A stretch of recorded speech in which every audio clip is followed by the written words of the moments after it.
Hi guys, this is Dr. Aeronautics. Welcome to leg 2 of our journey of a P-38 Lightning across the Pacific. Today we will be flying from Port Moresby to Henderson Airfield on Guadalcanal. Now, here I'm going to try to be a little bit quicker than last time at getting off the ground. The major stopping point last time was the instability of the craft. And I'm in the new Milviz aircraft, and I plan to be in here for the rest of the time. I did find 2 gotchas in my research. I did fly it and test it and redo the checklists a little bit more so that they're better. There's 2 gotchas. One gotcha is that you have to start the program in admin mode because a application extension, otherwise known as DLL, runs the panel light, and I have to start P3D using admin mode or I will not get the panel light. Now luckily there is a step in the checklist to check the panel light for that exact reason, but also because it's in the POH. So as long as I do the checklist right, I will test the light, and if I find it's not working, then I'll need to fix that. The other gotcha is that the save does not keep the fuel level, which means if for some reason we have to exit, due to an emergency and I have to stop the simulation, that means that I need to take note of the fuel levels on the actual fuel screen of Prepper 3D before closing the simulation. And that means that by doing so, I'm going to end up cheating because I will know what the actual fuel levels in the actual tanks are. It's unfortunate, but there's no way around it, so I'm just going to try to avoid exiting the simulation at all costs. That's again by an application extension, I believe. And then the other thing I've done with this aircraft is I enjoyed the sounds of the last one so much, and I have a background with a little bit of music education, 4 years of secondary school, not college level or anything. But I am really used to listening to sound and hearing little nuances, and my brain can actually process the pitch of the engines and use that as my tachometer. And I found when I switched planes, I had no idea what RPM the plane was at. So I've decided to import the old sounds for this reason. Nothing on the sounds of this plane. I think they're fantastic, and I wish I could keep them, but for consistency's sake, I'm going to keep the old one. Okay, let's talk about the navlog now. Here is our navlog, and you will notice the difference between leg 1 and now, as opposed to the names here, are the actual number of waypoints. We have an extra waypoint this time, and that's because our journey is actually slightly longer than last time. We're going to be traveling 300 miles, and we're going to be using the speed profile of 3, which is kind of the balance point between going fast and saving fuel. And this is because the length is a little bit longer. We're also going to have more blue water distance, as you will see on the flight path.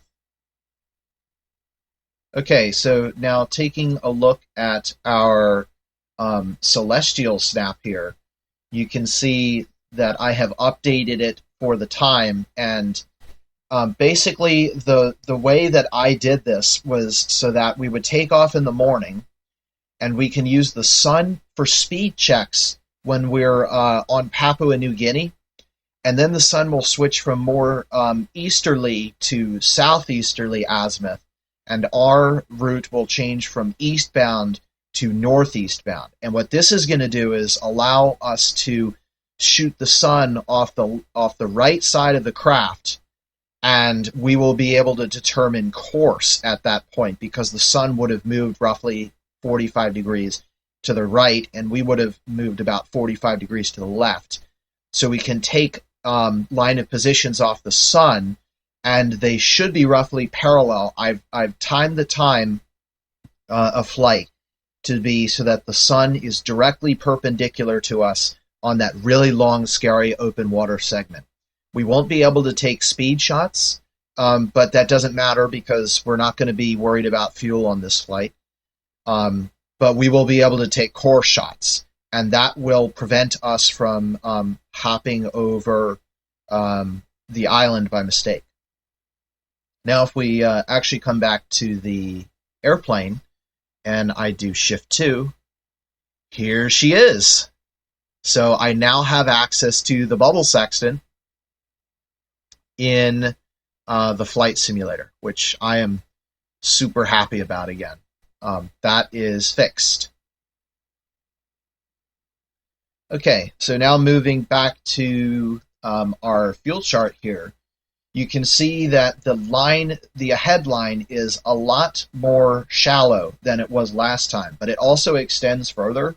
So we end up expecting to burn roughly the same amount of fuel.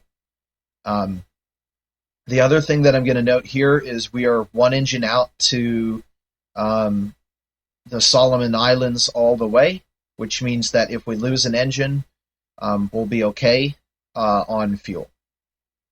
And you can note there that we still have a point of safe return with one engine, a point of safe return with two engines, and a point of no return with two engines, which occurs pretty close to LOP intercept, which itself is in the Solomon Islands. And lastly, here's the snapshot from Google Earth. And now you can see our route of flight. The point Nauna, I believe it's pronounced. I don't know if it's Nauna or Nauna. But anyway, that is named after a very small island that is after Papua New Guinea called Nauna Lualua. And of course, I'm going to shorten that so that I can fit that on the navlog. And the other one is Rossel, otherwise known as Yela Island. And that is our second point. The rest of the points are basically named after navigation points. And with that, let's set up the simulation for the time and begin leg 2. Okay, guys. Here is little Buckaroo again. This is the plane we'll be taking the rest of the way. And you can see her wheels are chocked very nicely there. So we will go ahead and hop in.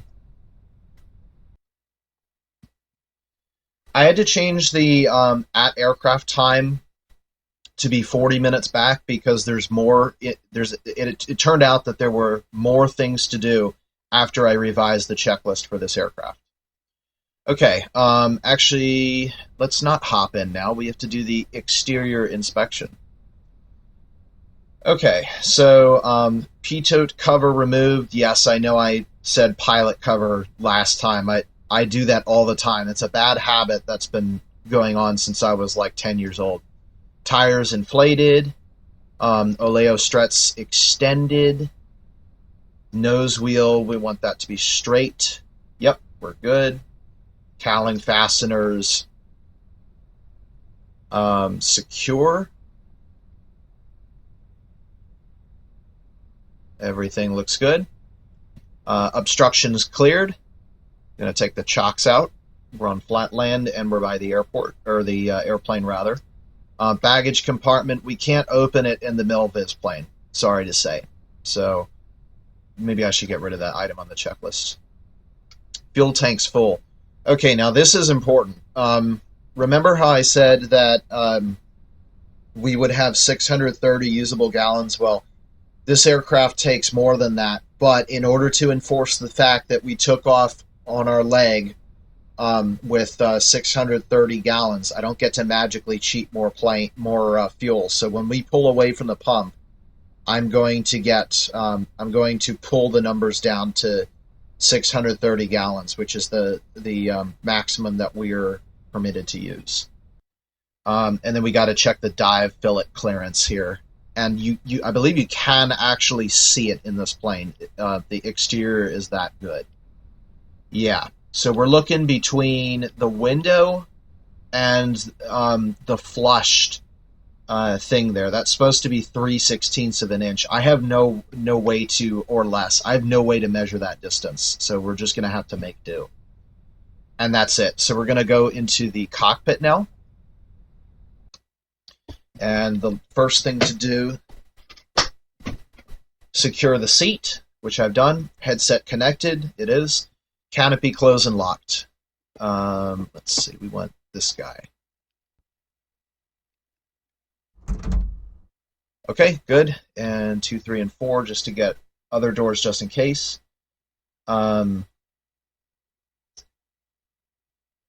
It is warm out. I think it was somewhere around 23 degrees centigrade. So I am going to leave the windows open for the time being. I love the palm trees. That kind of actually proves it. When you see palm trees, you know it's going to be warm. Okay, keep going. Canopy closed and locked. Flight controls check. For that, I'm going to need, there we go. And unfortunately, it's really cold where I am located, even in the room. So that means that you're probably going to hear the yoke squeaking. But, I mean, unless I'm outside the aircraft, that's fully realistic. You know, you would hear the yoke moving. I mean, listen. You know, doesn't that kind of sound a little bit, you know, good? Okay. Anyhow, let's see. Rudder pedals are adjusted. Trim tabs, there's no way to view pitch trim because there's an issue with the script. You actually have to pitch way the heck up so you can see the numbers. So I have to just memorize it. Rudder trim is neutral. I don't think this plane has aileron trim, so let's hope she flies level for the rest of the journey. And I'm going to have to keep track of the swipe. 1, 2, 3 degrees back. Okay. Fuel selectors let me just check to make sure that we're not like hyper pitched. Yeah, that's fine. Let's see, fuel selectors on reserve. I did test it, they work. If I remember a little bit later when we have more time, I'll explain what happened last time. Fuel booster pumps off. We want the bomb selectors on, but we want the switches in safe. Yeah, that's on. Unless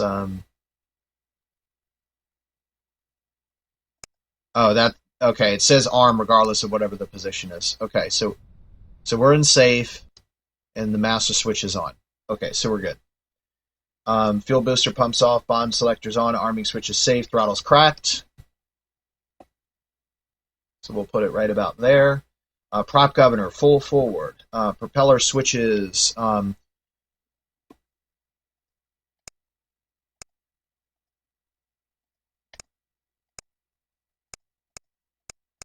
Automatic and automatic.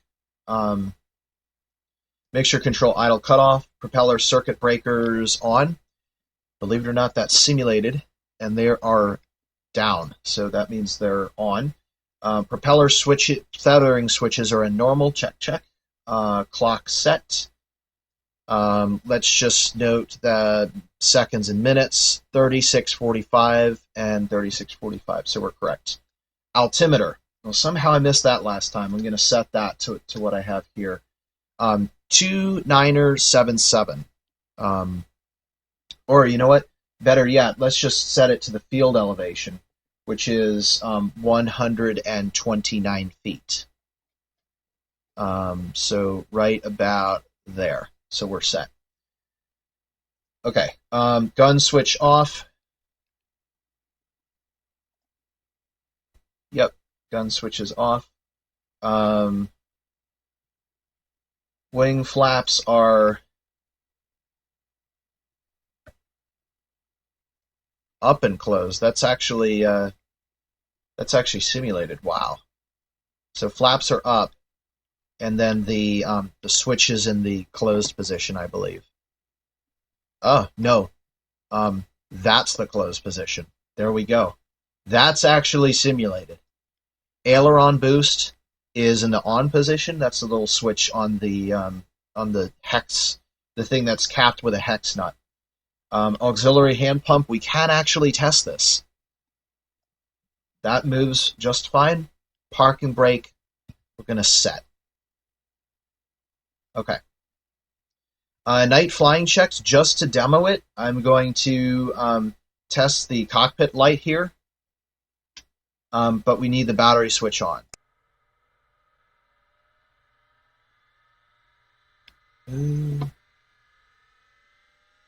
She doesn't seem to be... Oh, the AC generator's not on. There we go. Yep, she works. She's alive. Okay, battery switch on. We're going to start the left engine now. So we want the magneto master on, and we want the magneto switch to both.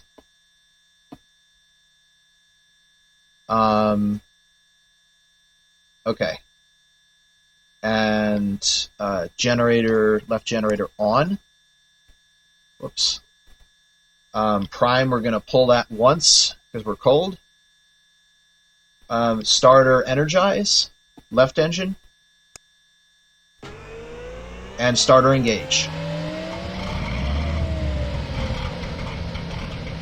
Okay, we've got a light. So mixture control auto rich. Throttle 1000 RPM. We were just about there actually. And oil pressure needs to register within 30 seconds. Okay, we've got oil pressure and it's coming up. And somehow I missed to start the fuel booster pump, but we started regardless. I'm going to do the hydraulic check now. 6, 7, 8, 9, 10, 11. 2, 3, 4, 5, 6, 7, 8, 9. Okay. So about 11 down, 9 up. Okay, right engine, magneto going to both. I've never figured out how to move those magnetos, so it's possible we might lose the engine in the engine run-up check. Generator, right generator on. Right fuel boost pump on. Prime the engine. Right starter engage. Or right starter to start. And right starter energize. Engage. There we go. Mixture control auto rich. Good. Throttle 1000 RPM. We're just about there. Oil pressure is coming up. Fuel booster pump off. Perfect. And now the hydraulic checks with the right engine. 1, 2, 3, 4, 5, 6, 7, 8, 9. 9 down. 1, 2, 3, 4, 5, 6, 7, 8, 9. So it's about the same. I don't know if that's simulated or not. I haven't done enough with the engine, but that's not a concern for us. Okay, after start, feather switches test.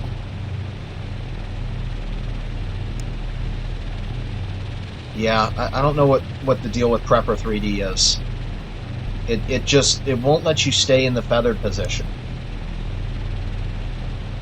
It's frustrating. Anyway,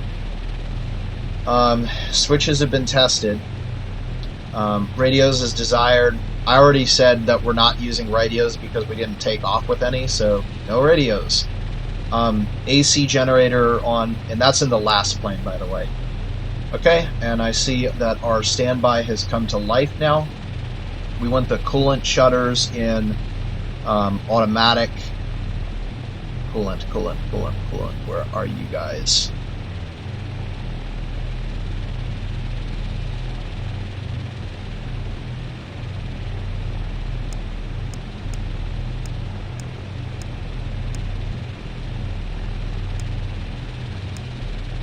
I think we want the middle position because the lower position is is forced open, and the middle position, I believe, is automatic, no override.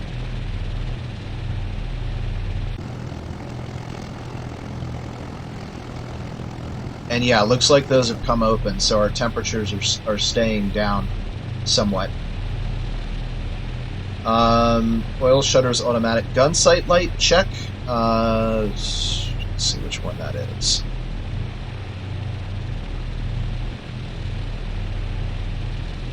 Or it might be on the control column. Gun sight rheostat. There it is. Yep, she's working.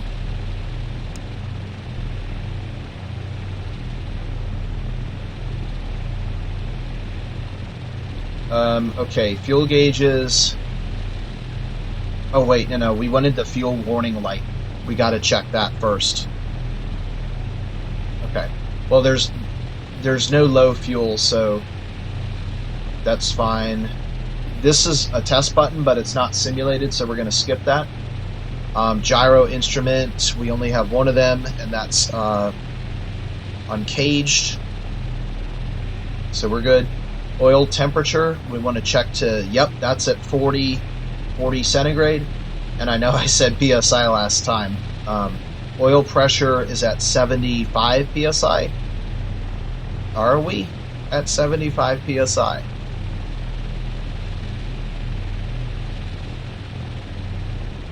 What was I looking at? Oil pressure 75 PSI? We come nowhere near that.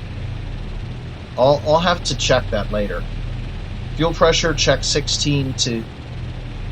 Oh, I know what it is. I'm reading it wrong. Temperatures at the top, pressures at the bottom. So we're at 40 centigrade.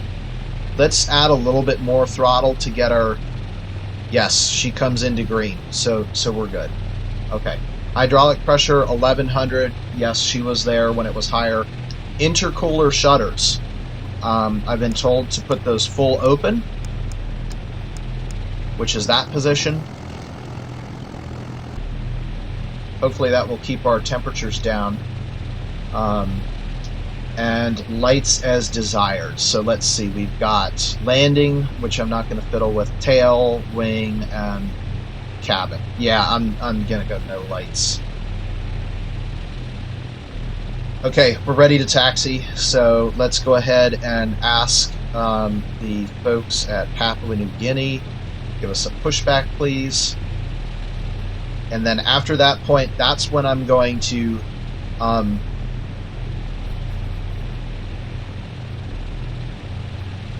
that is when I am going to fix the fuel issue that I was mentioning, once we get far enough away. 2307 is takeoff time. I think we're doing all right so far.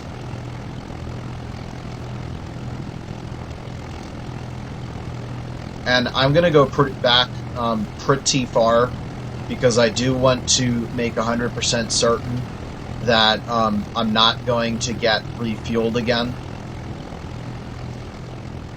after adjusting the fuel tanks here.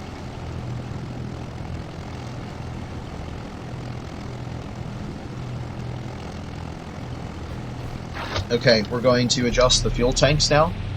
So to show you guys what I mean, we're going to go to Vehicle, Fuel, and Payload, and you'll see now we have 1,015 gallons.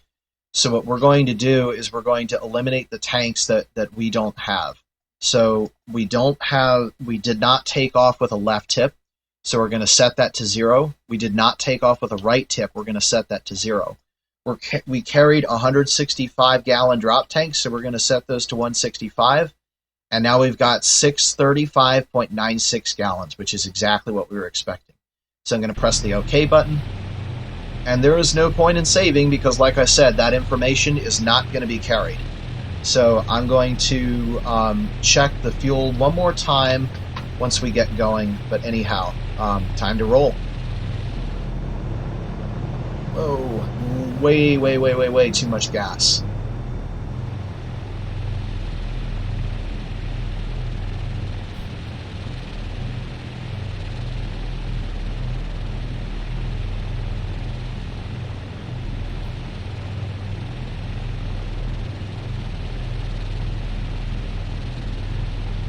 Okay, now we're going to test the brakes. Brakes are working. And I'm going to check the fuel one more time. Okay, we're still set for 63%. We're good.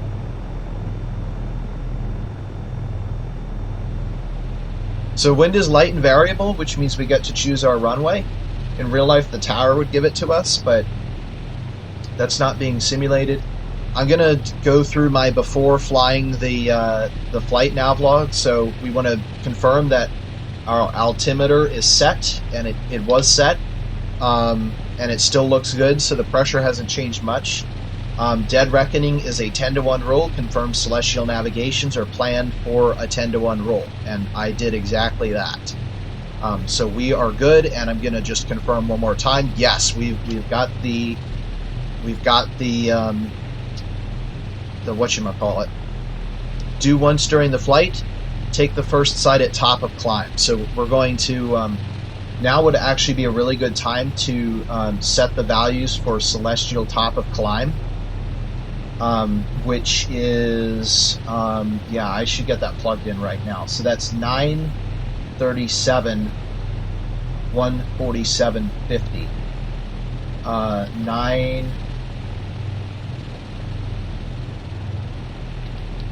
37 and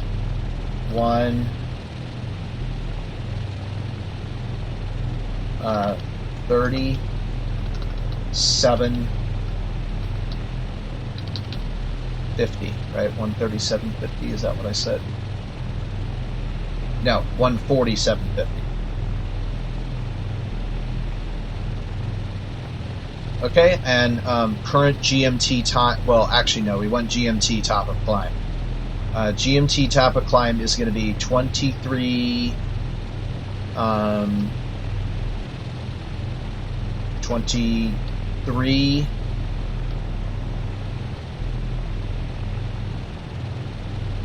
22.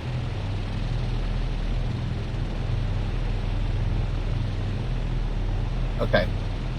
So now I have information on the sun. Its azimuth is going to be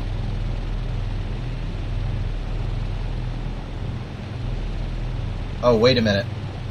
I didn't set my time zone. Hang on. Okay, time zone sits UT. And I've got UT offsets. That still says, oh, I said US, that's why. Okay, 23:22. Is that what I said? Yeah, 23:22. Okay, sun is. Okay, that's much better. Sun is 107 azimuth.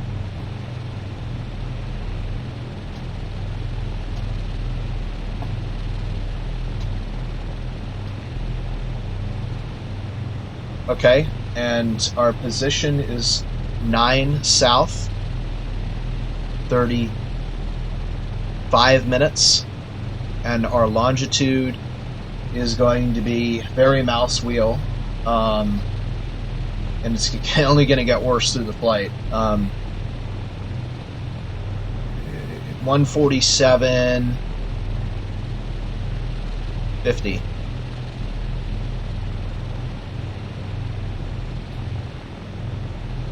Okay, an elevation of the sun is going to be 45.55.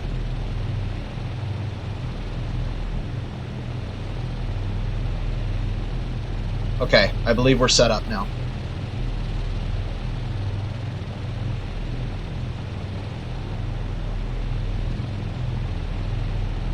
Okay, going back to the checklists now. Instruments check. Okay, I need to check my instruments. So we need to make sure that the compass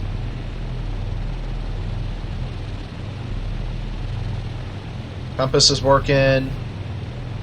Standby compass and weird heading indicator thing, and I can see that the turn coordinator is also functioning. So we're good. I think we're going to be all right on time. But I am glad that we went back to add an extra 10 minutes.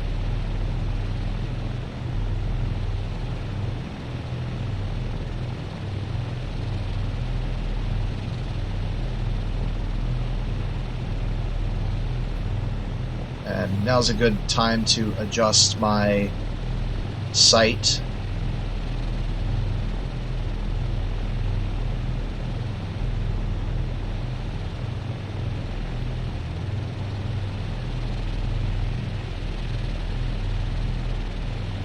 Okay, now the engine check is going to be really interesting.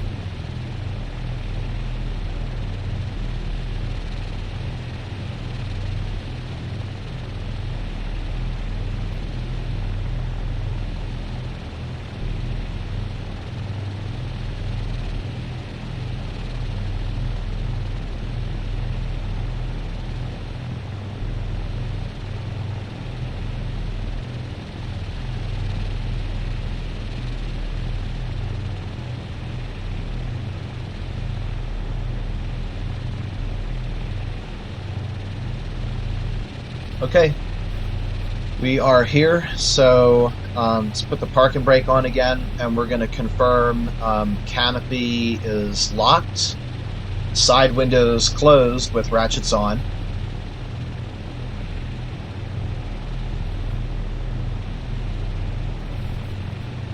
Okay, ratchet is on, and ratchet is on. Maximum ratchetness. Okay, side windows are closed. Rudder and aileron trim, well, I don't think we have aileron trim, but the rudder trim is at 0, so we're good. I can't really check the rudder trim other than, or the elevator trim other than going back and being like, yeah, that's slightly up. 3 degrees, check both of our fuel tank selectors are on reserve. Now, one issue is during the night, there's not enough light that gets on that, on these things. And the only thing that I can see at midnight are the rings getting blocked out by that long red handle. So I have to look on the opposite side of the one that gets blacked out and memorize all the positions to know what the actual position is. So yeah, that's going to be fun. I think the next flight is going to be at night, by the way, because I need to start getting 2 fix practice. Okay, fuel selectors on reserve, fuel boost pumps both on 1, 2, elevator trim checked, fuel selector, oh my gosh, bomb selectors on, switches in safe, prop governor full forward, propeller switches in automatic, mixture control auto rich, heading indicator set, that's reading like 50. Forgot I can't, or can I adjust it? No, I can't. I'm gonna have to press the key, which is a little bit of a cheat. Vacuum, check 4 inches.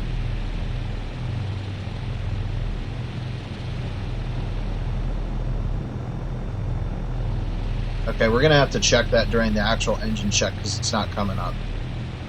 Generator switches, both on 1, 2, 1, 2. Okay. Coolant shutters in automatic. Yes, yes, and yes, yes. Okay.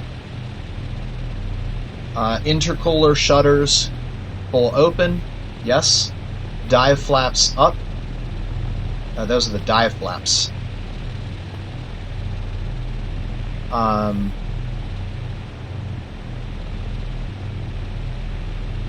You know, I don't know exactly where the dive flap is controlled from. It might be in the back, behind there. But again, they look like spoilers, and they're not out, so we know that they're up. Okay, wing flaps up and enclosed. We're enclosed, and they are up. Aileron boost is on. Lighting is desired. We already discussed that. So we're on the run-up checks, so brakes are held. Left throttle up to 2300 RPM.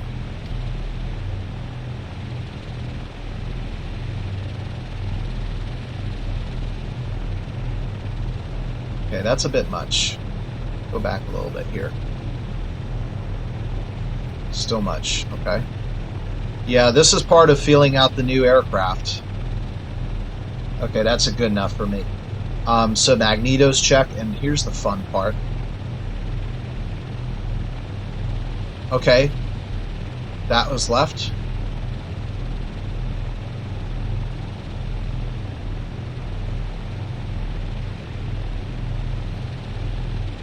Oop. See what I mean? Okay, and I think that's right. And now we're going to go back to both. Man, that was dodgy. Okay, prop governor is full forward, set for a 200 RPM reduction. Whoa, way more than 200, but sure. Okay, and full forward again, and she's coming back. Okay, full forward, tachometer up. Ammeter check under 50 amps. We're under 50 amps. Voltmeter is simulated, and that's good. So we're going to come back to 1200 RPM now. Okay. And right engine up to 2300, which I think was right about there.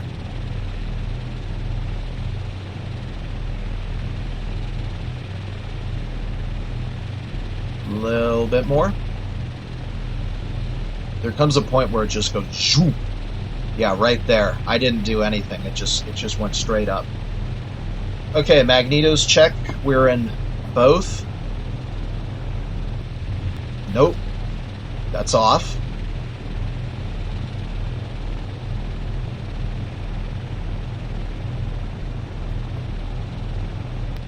Nope, that's off again. Jeez, come on. Is there any way to... There we go. Okay, that's one of them.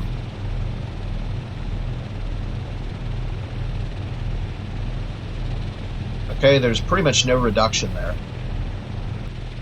No. These things are a mess. And I can't... Usually the fix is to mouse wheel it. Oh. Well, there we go. For some reason, the... Okay, but now I can't mouse wheel them back.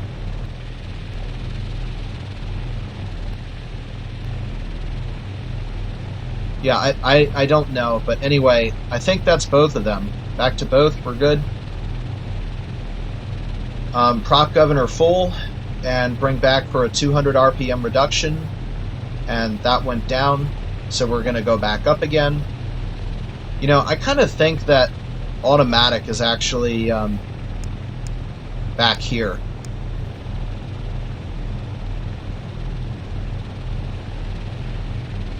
No, maybe not. Okay. Whatever. Put those back into automatic. We got the reduction we needed. We're under 50. The voltmeter's good. I should add that back to the checklist and throttle back to 1200 RPM. And no less than that because I don't want fouling. Okay, that's it. We're ready to go. And it looks like it just ticked over. We're at 2201, I believe. Yeah, no, 2301. And takeoff is at 2307. So I think we're close enough to roll onto the runway at this point. So I'm going to do that. So I'm going to check left, check right. We're good. I'm going to also set the thing here for our first course, which we want a compass heading of 105 degrees. So I'm going to roll this guy around to 105, which is just about there. Okay, brakes release, and we're going to roll onto the runway.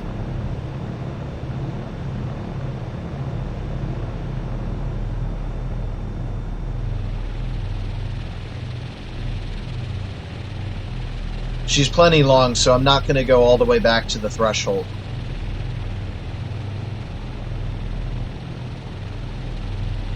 I am keeping track of the runway lengths, but I don't remember what the shortest one is.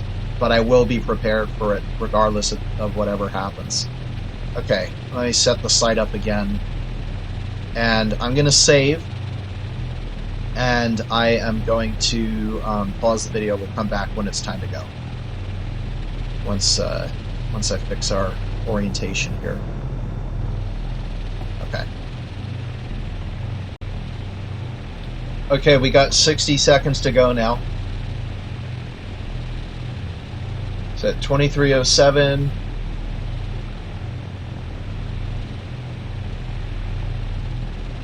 Is when it all begins.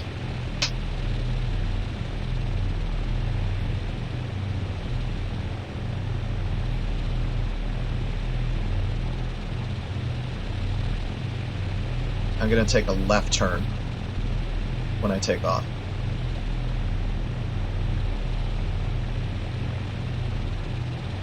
$15, 10, 9, 8, 7, 6, 5, 4, 3, 2, 1, 0. Brake release.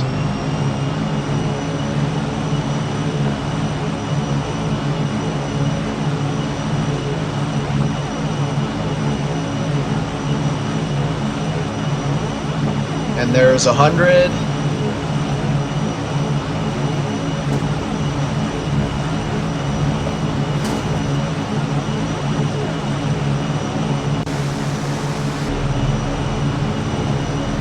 I didn't command the gear up. I must have had the handle up by mistake. I don't think I have a step to check that in my checklist. Okay.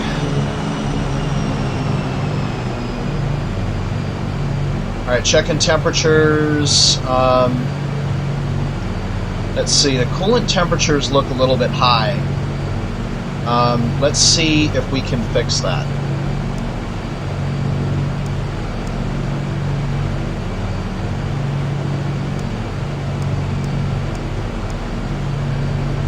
No, okay, I guess that's as cold as they go. They're in automatic, so hopefully that's okay, because we can't really do anything about it. Everything else is good. So resuming the climb. This time we're going to climb out at 40 inches. And we're going to bring the throttle back to 2,500.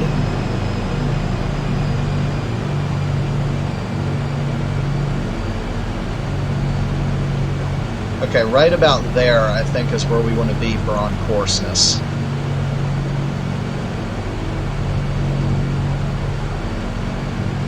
And we also want to climb at a slightly lower airspeed.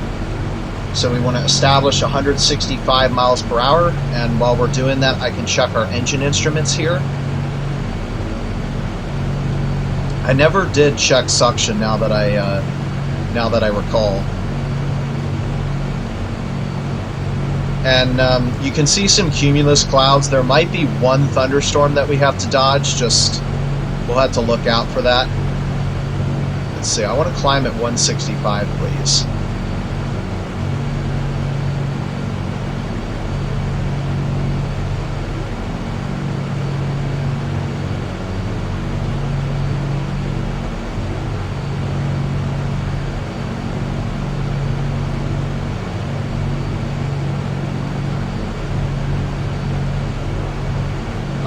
I am gonna, yeah, we did say 23:07. The next time that I need to note is the block-in time. So we took off right on time. That's fine, I don't need to change anything there. The next thing I want to do is go to the Celestial tab here.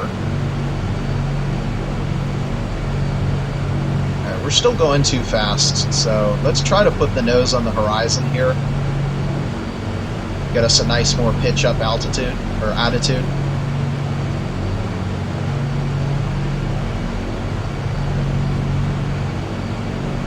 It's a lot bumpier than last time we came through here, that's for sure. Hopefully, once we get above this convection, it'll get a little bit better.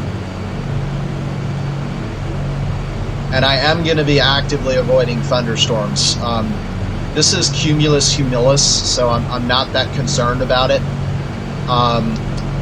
If it were cumulus mediocres, I might decide to go around it. If it's congestus, I'm definitely going around. As with cumulonimbus. Okay, I need to get to checking this stuff. We're still at 200, jeez.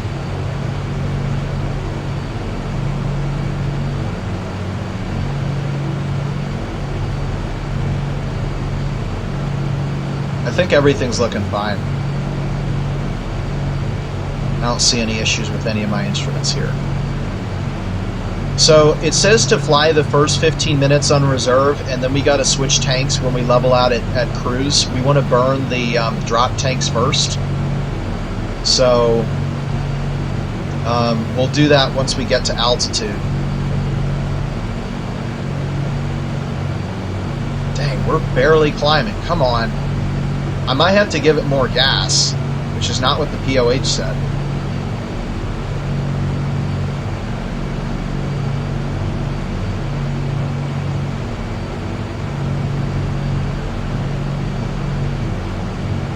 Again, guys, I did all my research for another plane, so this one might not give me the performance that I need to run this calculation right, which will make the journey harder.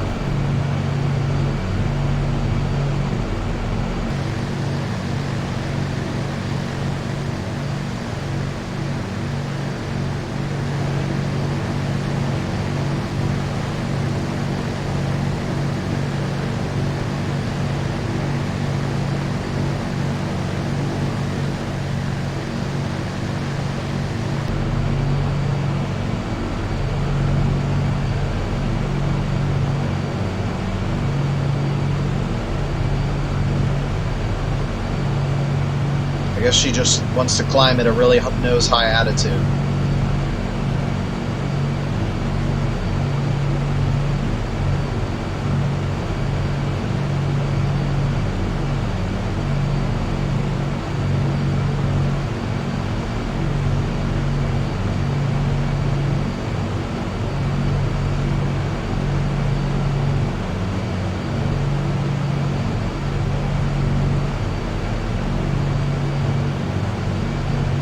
Man, it is bumpy today. I'm having to keep my hand on the yoke pretty much the whole time.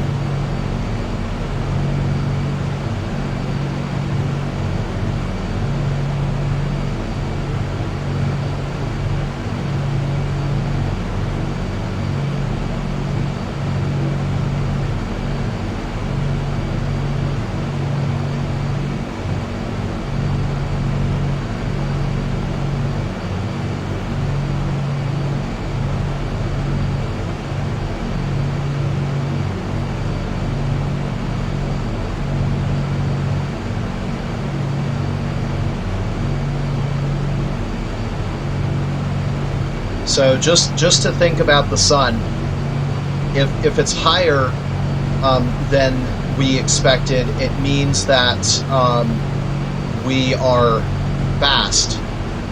If it is lower than expected, it means that we're going slow.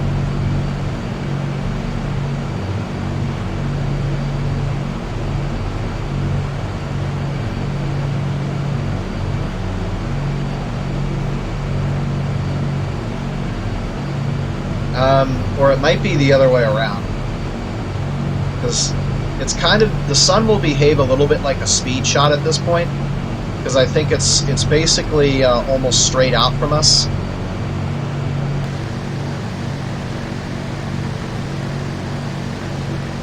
Okay, yeah, it's way up there. Wow. That's a noonday tropical sun, if I've ever seen one.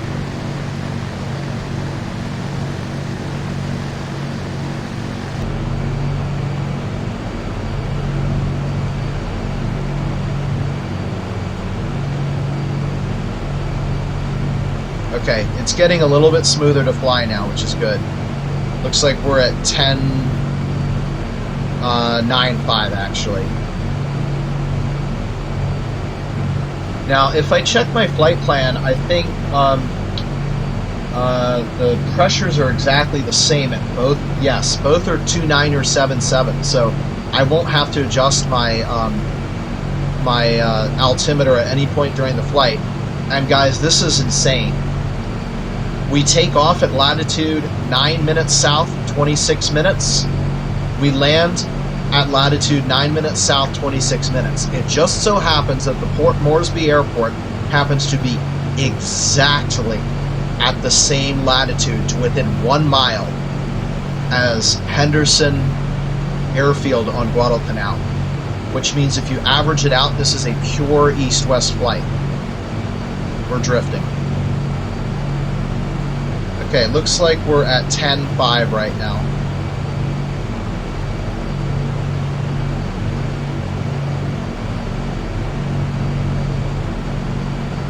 I'm going to look at our cruise profiles now.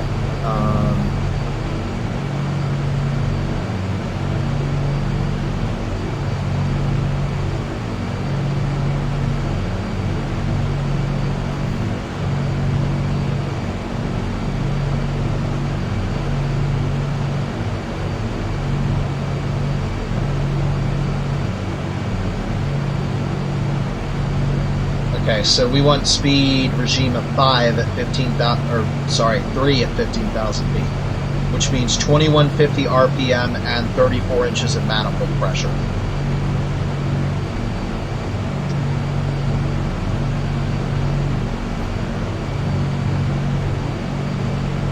Okay, I think we might have hit the top of convection here.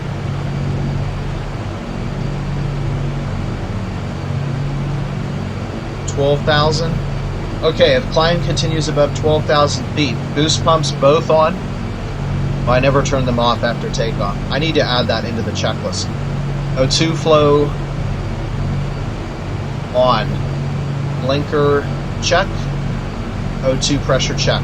Okay, we are good above 12,000 feet.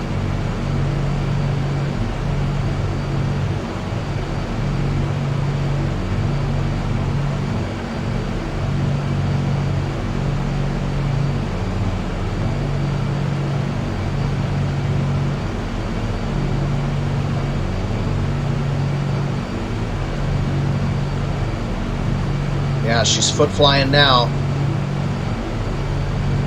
Hopefully this will continue, because when she doesn't foot fly, it's a lot harder. It ties up my hands, so I can't navigate as well. Alright, I want to lower my sights at this point so I can see the full manifold pressure gauge. Coming up on 13.5.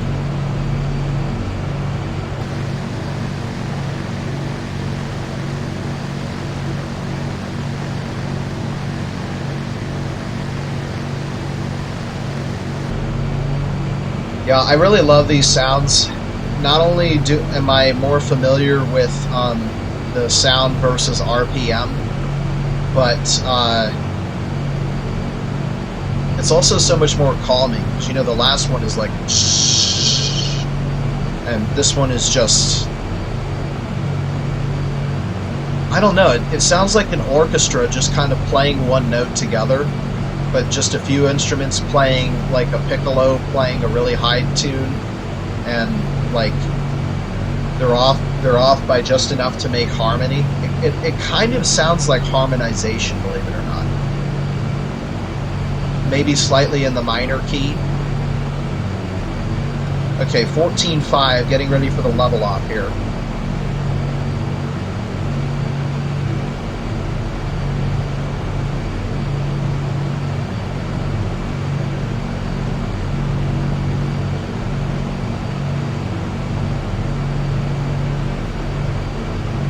Okay, there's 14.9.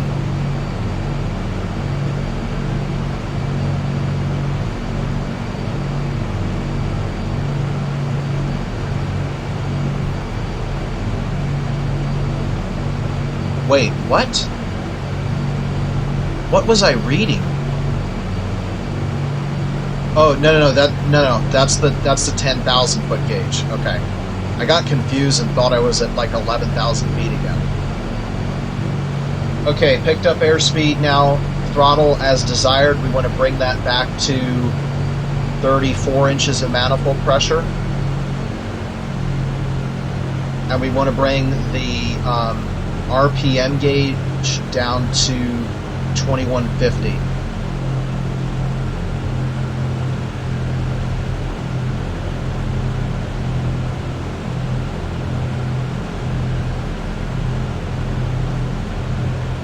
So I think we pretty much got it. We just got to trim out so that we stay level now. Okay, continuing through, trim set as desired. I just worked that. Instruments, check, check, check, check, and check. And yeah, meter's good. Okay. Fuel quantity monitor. We're still looking for the most part almost full, but at this point we're going to switch over to our drop tanks, and I'm going to note the time. So let's see, at 23:22 UTC, drop tanks. Okay, so now I have a record of when I switched, so I know how much time I have on these tanks. Fuel selectors to drop tanks, intercooler shutters as desired. Well, it looks like it's kind of still a little bit toasty, so I'm just going to leave it where it is. And position update. Guys, here we go. We're going to take our first sextant shot right now. Everything is still set up, so wish us luck. Here we go. And we got our sun. The sight is going to average out to just about 23 Zulu. Top sight, 23 Zulu. Okay, and she's bouncing right around the bubble. That's pretty much averaged.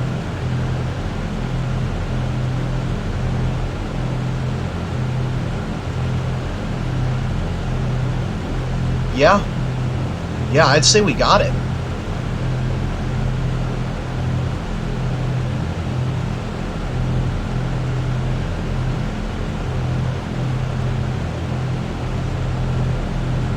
Now here's the thing, what time were we planning on taking that site?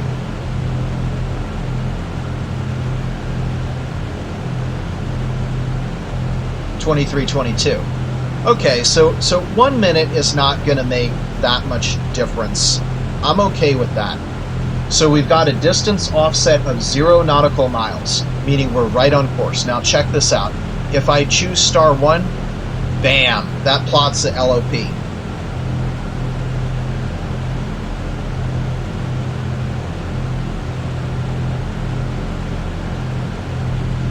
And keep in mind, this is north up, not track up. So, whoops, we're drifting again. We don't have track correction ability yet. So, if you take a look at the marker there, you will see.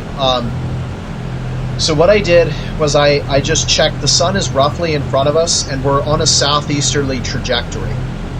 So what I'm doing is a speed shot, right? The altitude of the sun will determine how close we are to it, to the subsolar point, where it's basically under at 90 degrees. And I anticipated that if we were at that location at that time, that was TOC at 45:55, we would get a top of climb sight of 45:55.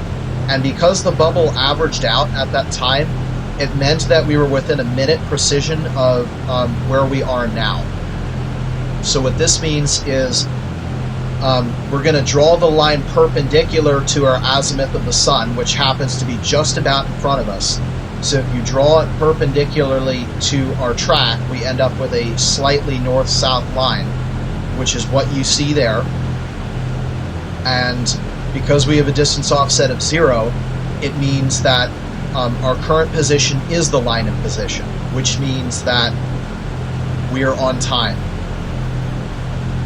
So I'm just going to take this stuff down to my chart here. That's a success. So the azimuth was 107 degrees, and the altitude was 45 degrees, 55 minutes.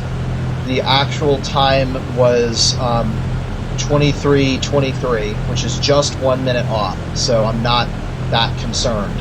that's, I believe, within the margin of error of the sextant, so I'm not gonna bother with that.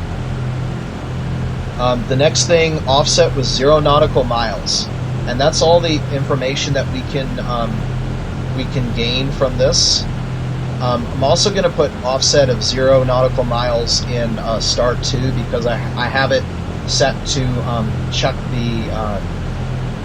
Wait, no, this is a speed start. Yeah, that's right. Okay, so our actual ground speed is 306 nautical miles. So, and the last thing I'm going to do is I'm going to chart this on Google Earth. So I'm going to go to Point Talk, and at Point Talk we got a distance offset of exactly 0 nautical miles in the direction of 107 degrees. So I'm going to transpose the line of position now by taking the tail end of that distance marker and dragging it up 90 degrees so that it shows 17 degrees. And it's going to appear with no offset right on top. I'm going to drag that out. That's our speed line. And I now have save, that is talk speed LOP. Done.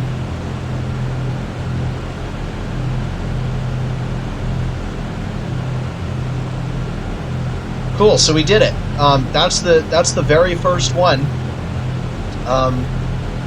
and that's all there is to it, pretty much. So the next thing, I'm going to go back to my checklist because there's things that we should be doing, like scanning the instruments. We probably want to go just a little bit more towards the left, and we're climbing. So I need to use some serious nose down trim so that we lose altitude here. See, our airspeed indicator looks like we're right about 200 or so knots. So what I want to do right now is convert that to, I think we're descending now. So let's say that we were going to do 200 knots. So I have my E6B, and what I'm going to do now is set the planned temperature at this altitude, which if I look on the nav log, I have that information recorded. It's 2 degrees centigrade. So I'm going to line up the pressure altitude of 15,000 on my E6B. 15,000 with 2 degrees positive centigrade. And now I'm going to read the calibrated airspeed on the inner circle and the true airspeed on the outer circle. So let's see, 200 knots indicated is showing no, that's miles per hour. It's showing a true of 260. So 260 mile per hour true.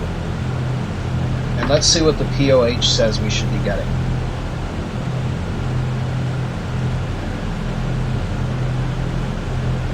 Ooh. POH says we should be getting 300. I don't like that. I do not like that. That's an airplane that doesn't do what the POH says it should do. And that is a very scary airplane to fly.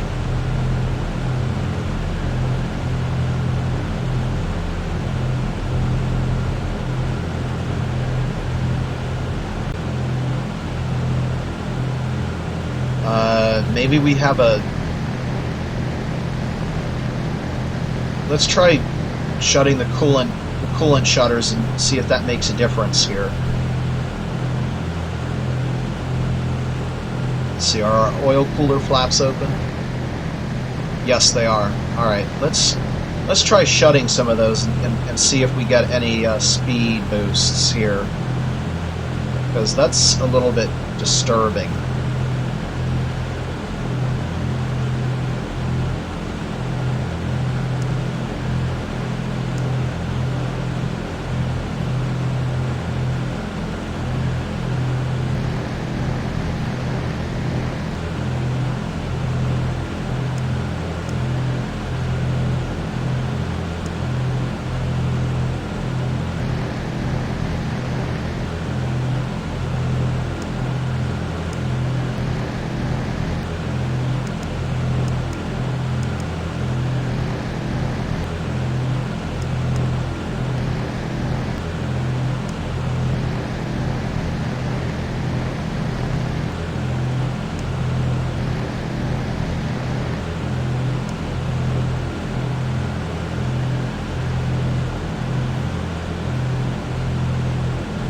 pretty toasty. Gotta watch that.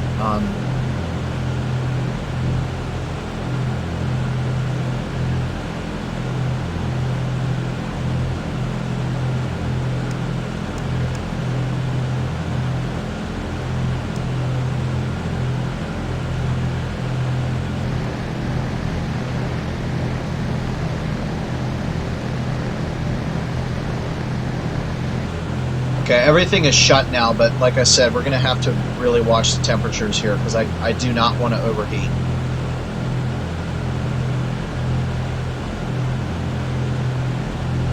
Drifting again.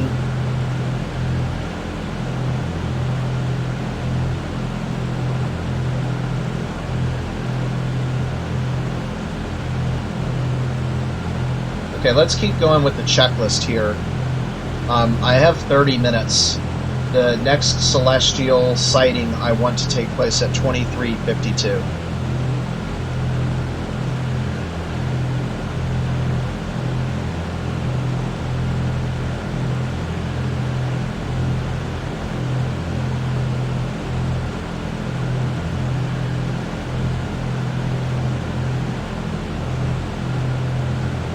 Okay, so watch the airspeed indicator. We just did that.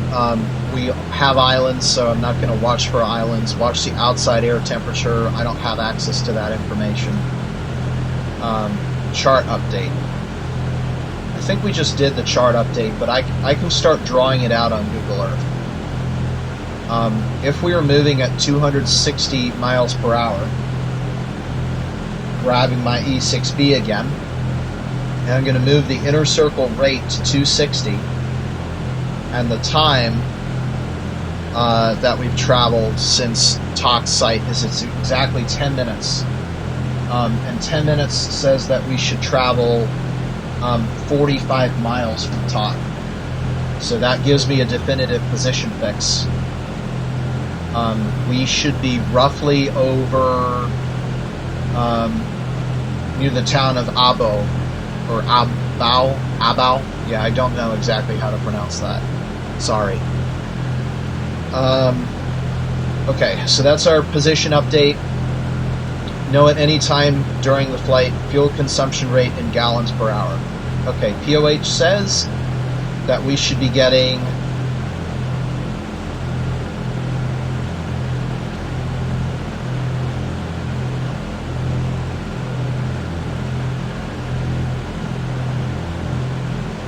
uh, 120 gallons per hour.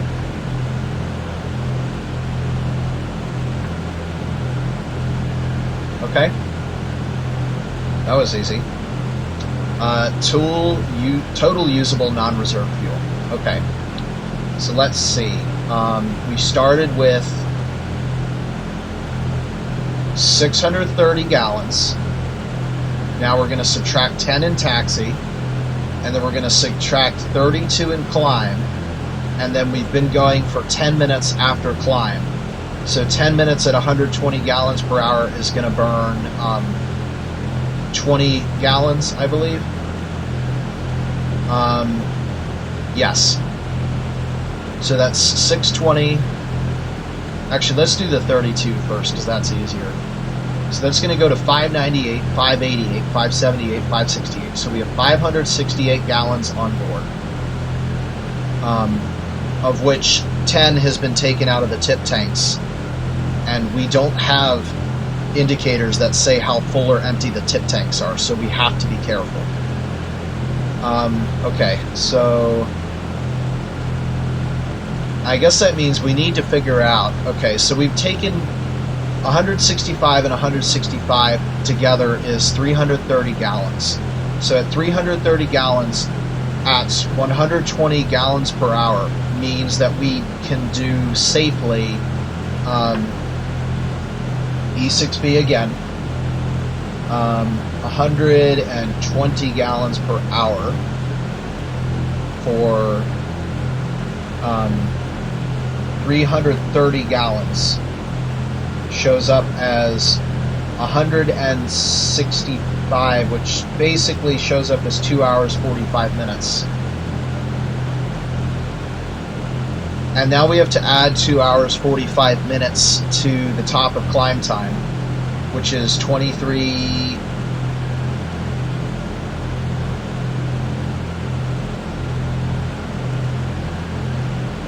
23.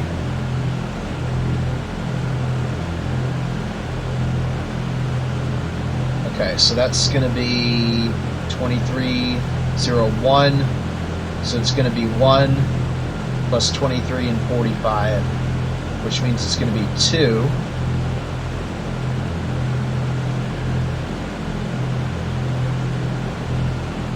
(208) Zulu.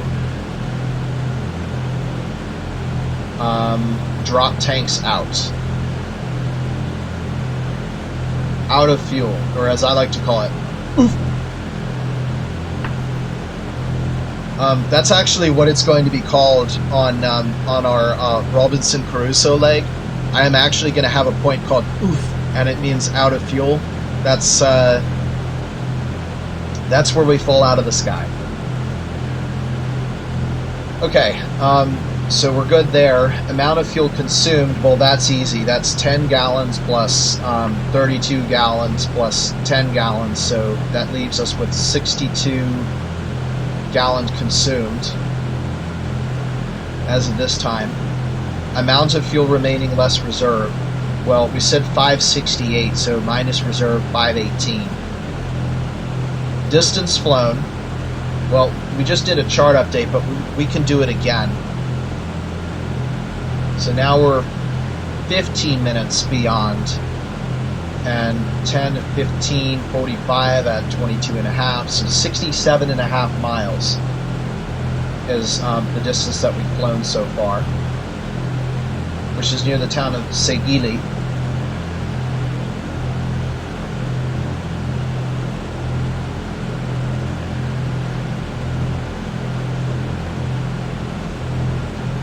We're drifting again. I think I might want to use rudder correction because this is, we've been drifting quite a bit, so I might want to do that.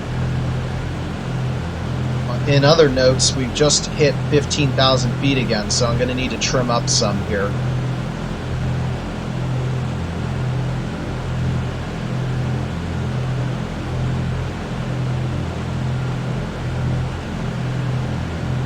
Okay, hopefully I can reach my position in time.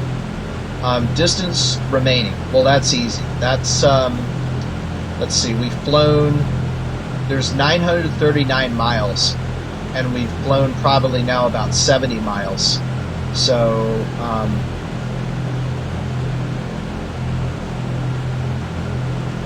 879 miles?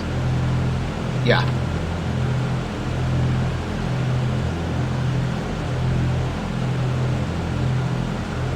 Or 869. Yeah, it's going to be 869 miles. That's the distance remaining. Interpolated position. Well, now it's 70 miles out from where we thought we were. I believe our position to be 9 degrees 57 minutes south, 148.49 minutes east. If it is possible to return to home base. Well, we haven't passed the point of no return with one engine, so we're good. So now I have the do every celestial checkpoint map or item, which we can't do yet because we're not at the checkpoint yet. And then every checkpoint that we actually hit, like a navigation checkpoint, we want to calculate the true altitude. You know, maybe I should do that right now. Pressure altitude is let's see, what did we set to? 2977. So I want to subtract 29.92 minus 29.77. So we'll get 0.15 is the offset times 1,000. So that's going to be 150 feet. Plus the indicated altitude, which is 15,100 feet, which means our our believed altitude above sea level is 15,250 feet. And now if I take our interpolated position for our true altitude and subtract out 1,750 or so feet, then that leaves us with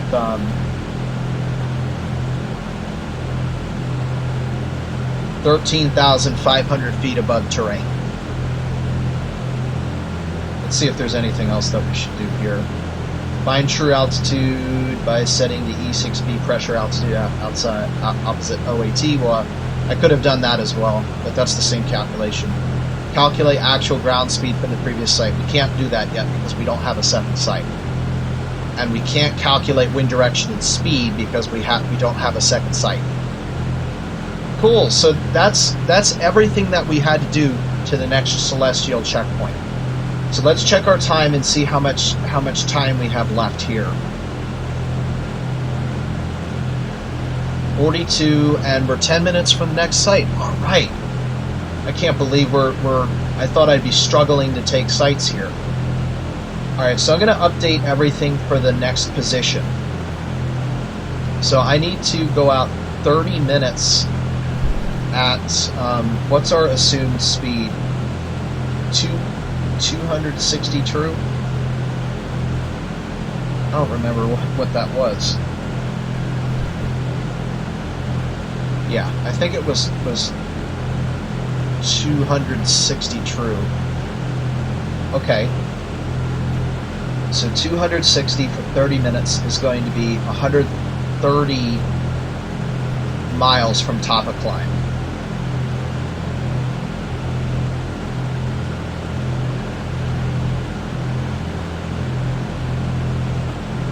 Which means 0 30-minute checkpoint is going to be 10 degrees, 13 minutes south, 149 degrees, 39 minutes east. That's not now, that's when we get there. So let's update this. 149.40 and 10:15 right there.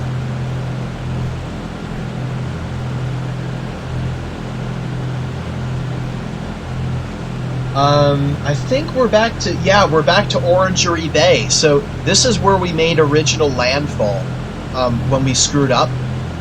And just came here without access to a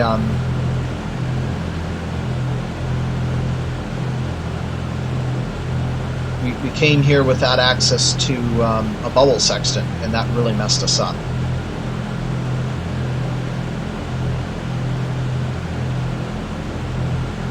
Oh wait, no. We're not there yet.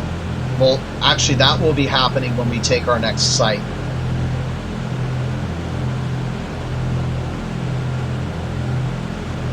And we can check our site with our observations too, because we have land.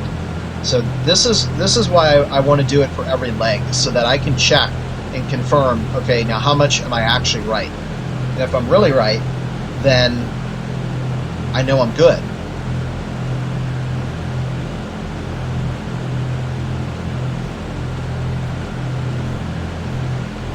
Okay, and then we also have to change, we need to get a new timing position from Skyview Cafe. So I'm going to go to 10:13 south and 149 degrees and 39 minutes east. And the time of observation is going to be at 23:52. Okay, so that leaves a sun azimuth of 108 we'll call it 109 degrees.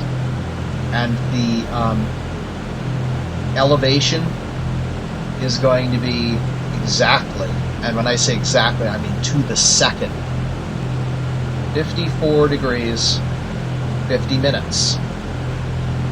So we should be able to get this one bang on.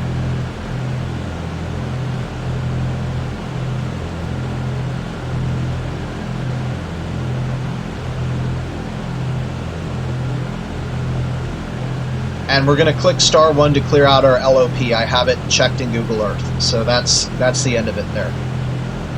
So the next LOP that we get will look roughly the same, but it will be slightly more east-west because the sun is now at a more southerly azimuth. And remember, the LOP is going to be perpendicular to your azimuth. And depending on whether it's in front of us, so for example, it's on the right side of the screen, it means that we're going faster than anticipated. If it's on the left side of the screen, it means that we're going slower than anticipated. And the other thing too is when I figure out I'm off, then what I can do is I can adjust this little bubble and it'll give me an exact location of where I actually took the site. That was not necessary last time though, because we were bang on.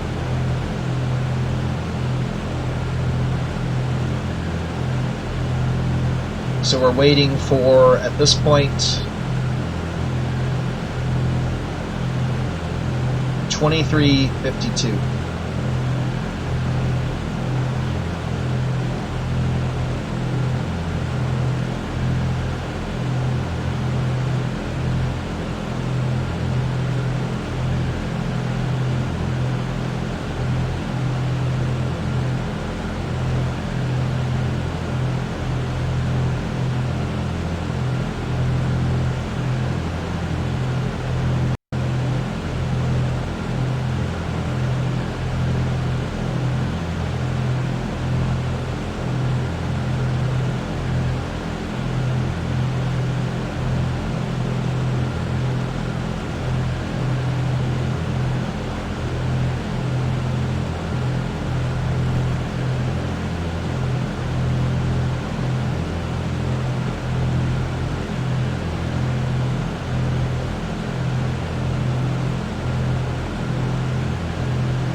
Oh boy, got thermal activity again.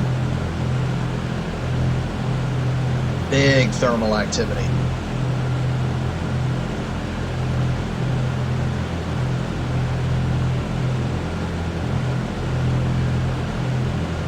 I should probably start watching out for thunderstorms. I don't see any right now, so I think we're good for the time being. I really don't want a thunderstorm on this leg, just because I'm trying to prove that I know celestial navigation. Once I'm comfortable with celestial navigation, I'm okay with seeing a thunderstorm and diverting, because by that time I know that I've got it. But we better not see one on Robinson Crusoe, because on the Easter Island of Robinson Crusoe leg, because that would be an absolute mess.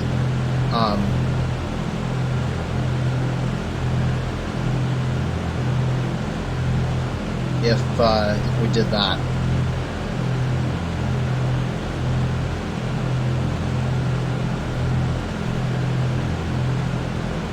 Because we can only divert so far.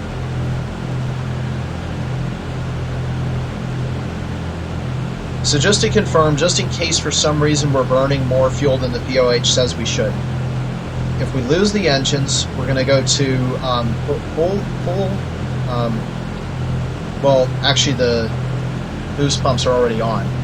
So we're going to go to the main tanks, and then magnetos are both.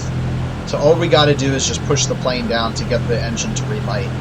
That's really all we need to do, because it should windmill. We just need to get the plane going fast enough to relight the engines.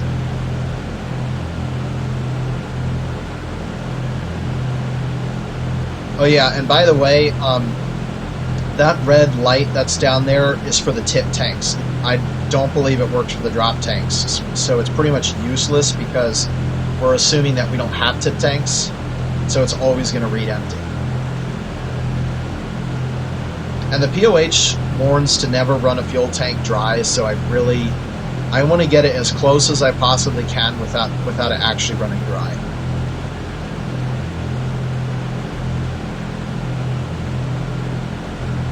And the POH also says to time your fuel, which I am doing. Okay, 5130, this is it.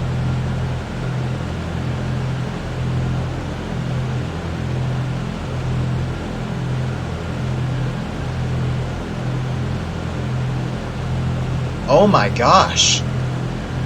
That's pretty bang on correct.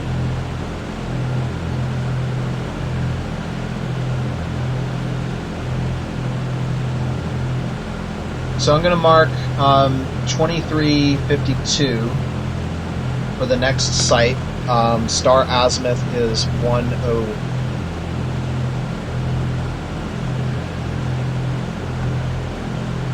Wait a minute. It's 109, but we got 5450. Okay. The azimuth doesn't matter because if it did matter, you wouldn't see the sun right now. It would be off to the left or to the right. So I'm not actually that concerned about it. My gosh, guys, that's averaged out completely. Got another distance offset of 0.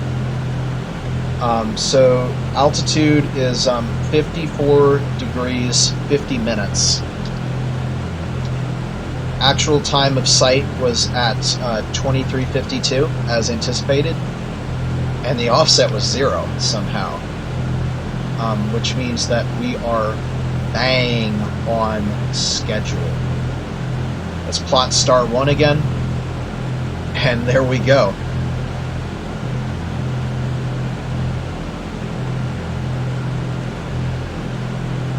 So we were exactly at 10 degrees 12 minutes and 149 degrees 38 minutes.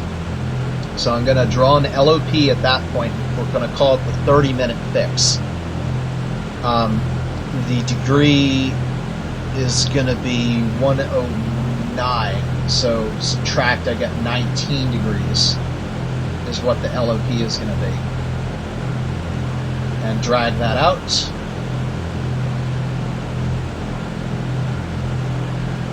And save. And that is the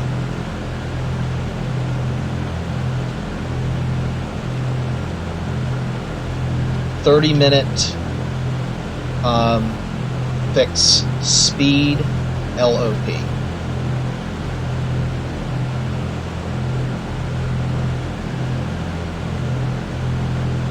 Okay, if that's the case, we should see Orangery Bay right about now.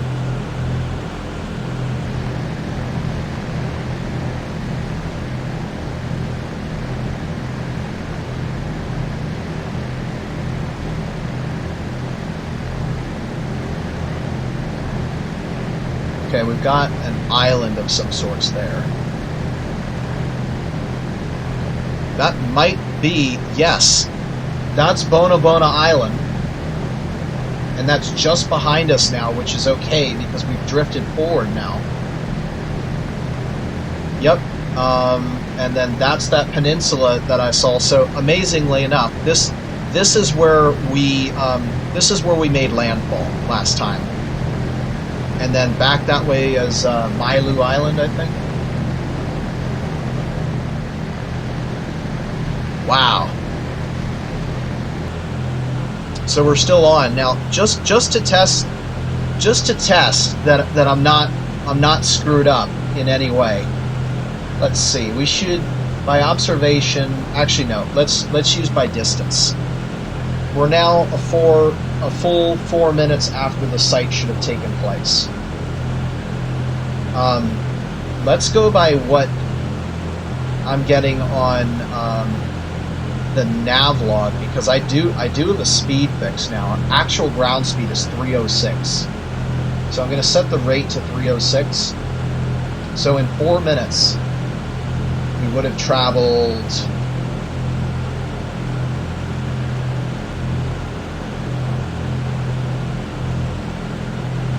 20 miles. So we should have roughly a 20 nautical mile offset now. Just to confirm that we're not being toyed with here.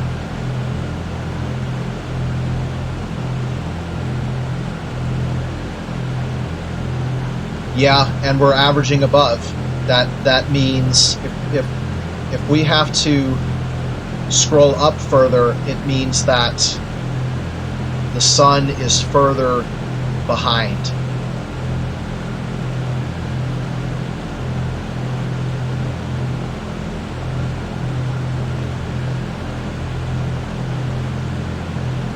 Yeah, there's definitely a position offset now.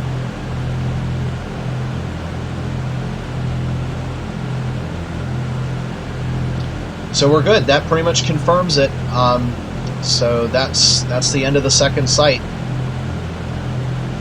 Okay, let's go back to our procedures now, and we're going to redo some of these guys. So heading indicator, we're just about where we should be. Now I do see a city. So we're going to have to figure out what city that is. I'm also seeing a coastline. How about this for size? Maiwara number 1. That's the name of the city. Except I might be pronouncing it wrong. So if there's a really rectangular bay, it's either Milne or Milne Bay. That means we're straight on course. And that's the beginning of the end of Papua New Guinea.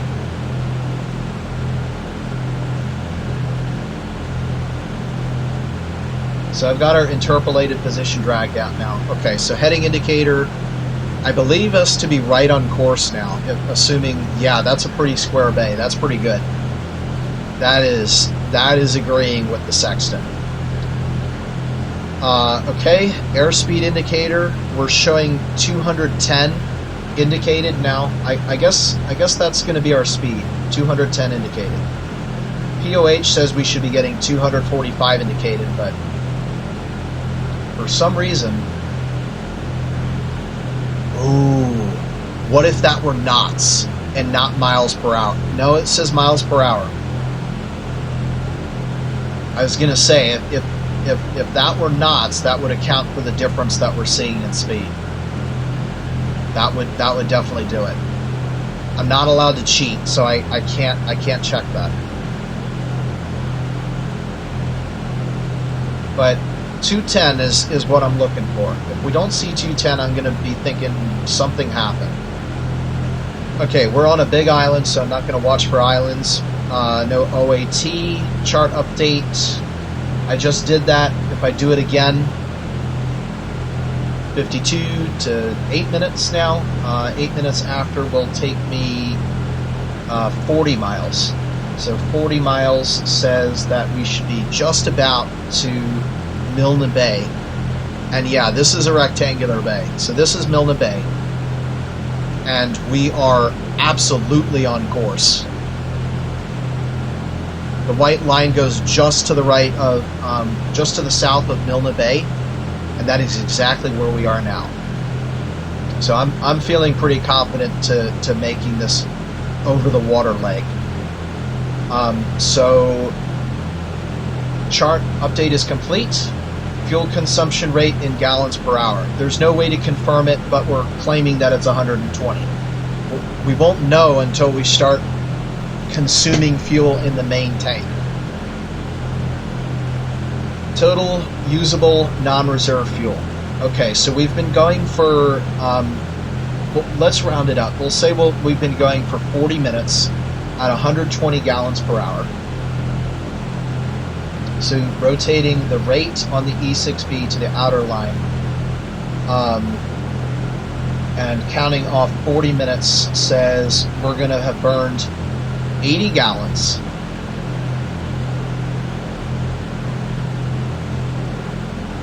So let's do 630 minus 42 equals 592 at top of climb, and then we subtract 80 from that, so we get 512 gallons at plus 40 minutes from top of climb. The amount of fuel consumed is simply going to be 80 plus 42. So 122 gallons was consumed. The amount of fuel remaining less reserve, actually let me just check real quick. This is 80, 100, 122 gallons, of which, let's see,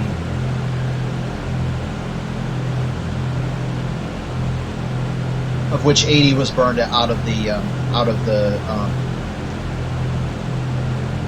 tank, external tanks, grab tanks. Okay.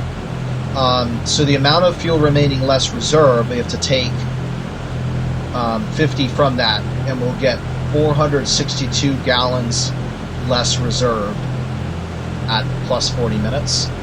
Distance flown, well, that's really easy. So top of climb is going to be 44 miles, and let's see, we're 40 some miles from beyond, so we've flown.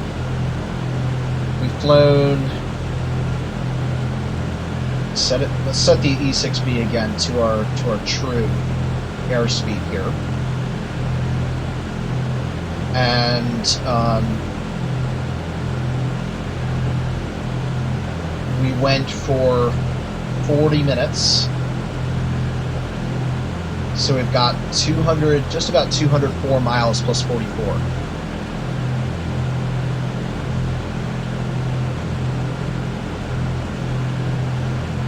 So 248 miles flown.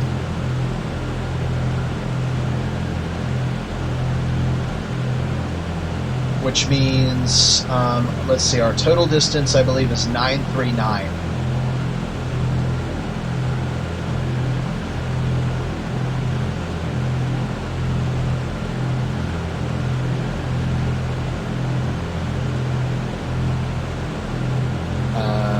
Yeah, 939. Which means it's going to be some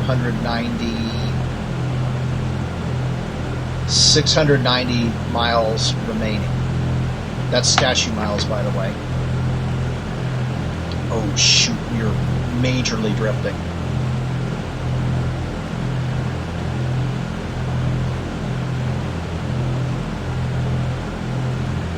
That was major. That was like 30 degrees. So distance flown, distance remaining. I just made our interpolated position per the chart update, so we don't need to do that. And it is possible to return to home base. Update the fuel chart by plotting distance flown versus time and cross-checking with tank gauges.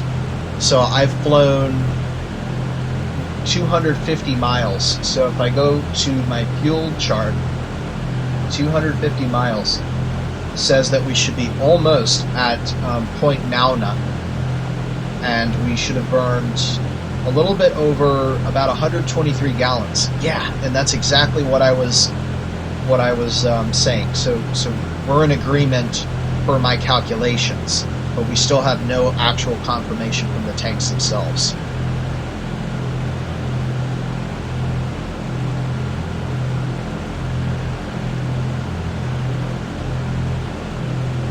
Okay, I need to start making some visual observations now, because we've got a visual checkpoint coming up, Nauna, and we are going out over the water now.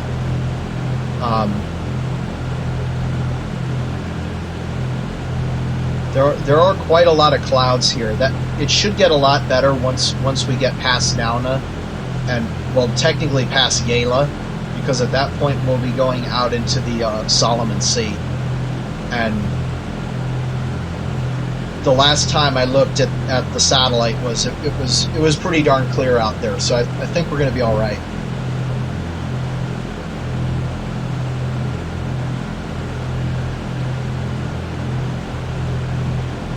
All right, let's try to find some islands.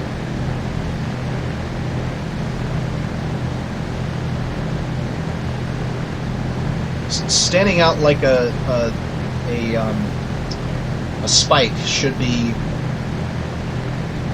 Rogia Island, I want to say. And then at the tip of that, okay, that's got to be the mainland.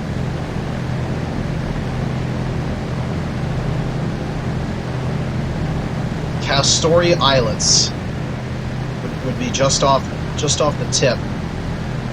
I'm not seeing that, so I don't think that's the island. We might be looking at Sedia Island. I think I see WWII. If there's another island out there that's hidden in the clouds, then I would be convinced of that.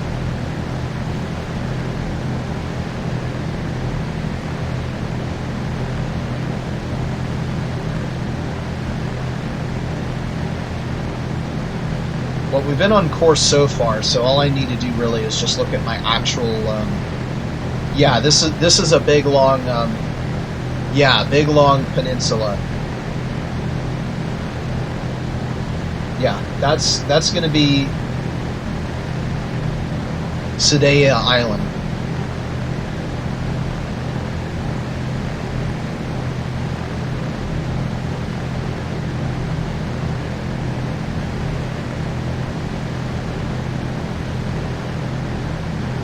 Some thermal activity there we just went through. Yeah, okay, I have a definite fix on our position now.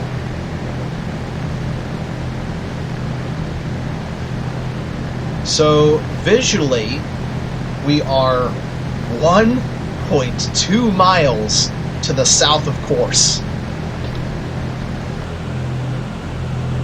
Oh my gosh! At this point, we could almost make the runway at Robinson Crusoe in IFR conditions.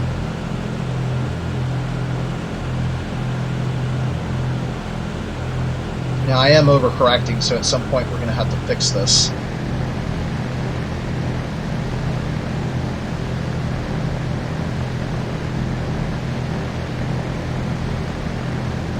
Yeah, that's WWII Island. So that was actually correct.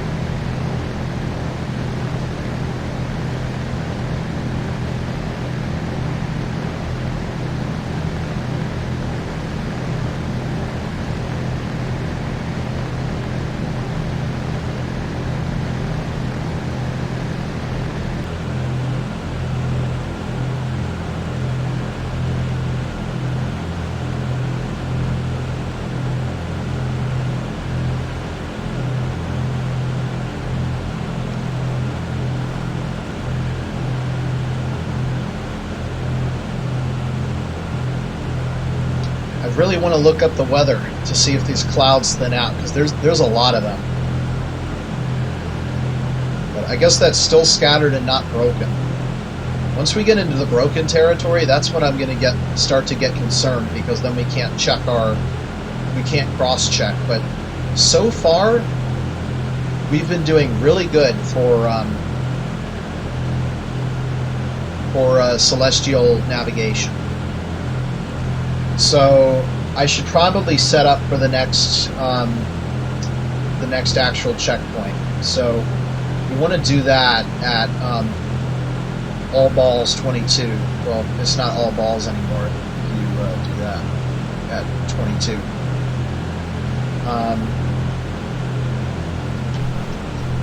All right. So for the 1 hour fix.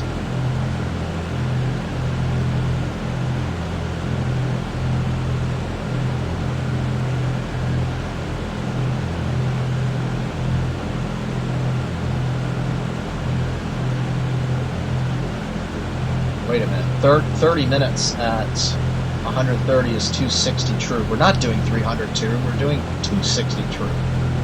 Why did I think that we were doing 300 true?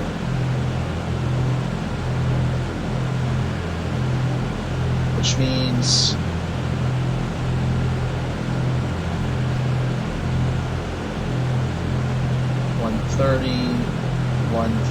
Okay, so I think the next celestial checkpoint is going to be right after Nauna. So it's going to take place at 10 degrees 45 minutes south and 151 degrees 28 minutes east. And I really got to do some island spotting right now.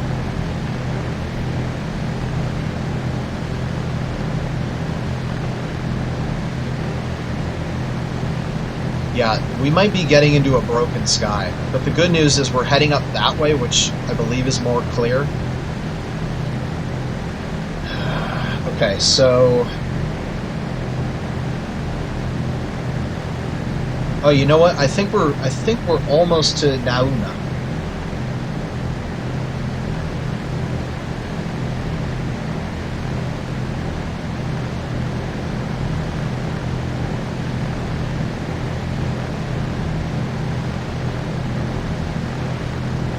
Come on, not now. I gotta look.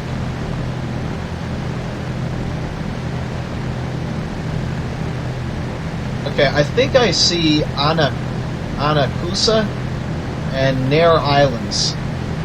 Oh yeah, it's shaped like a pipe. So those are them. Which means if there's nothing between, yes, that's it right there. This is Point Nauna.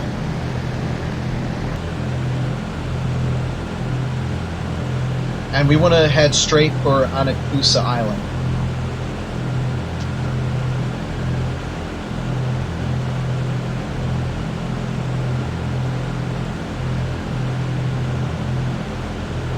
We'll call it 14. 0-100 hours, 14 minutes.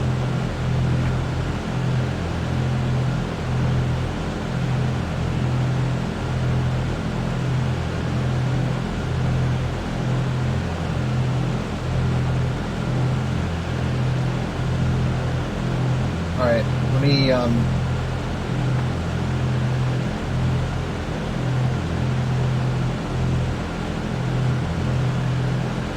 update our position for the next celestial fix.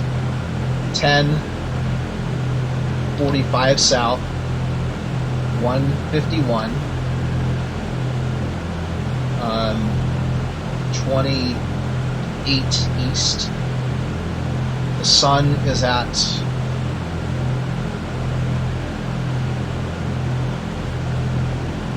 azimuth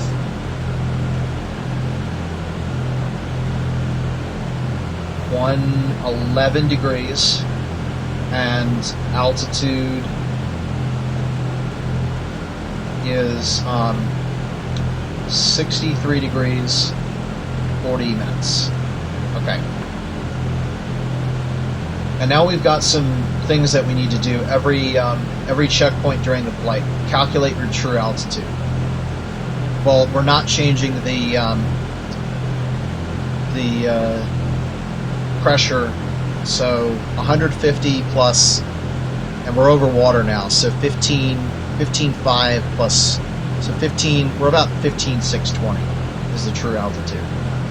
And the reason I keep track of that is so that we can determine distances based on the angle of deflection from the horizon of islands. Okay, find true altitude, done. Calculate actual ground speed from the previous site. Ground speed is 260 miles per hour. Done. Calculate wind direction and speed. I'm going to assume that the wind is perfectly correct because I've been correcting for speed and so far there have been no errors. We've been like completely on exactly where we should be.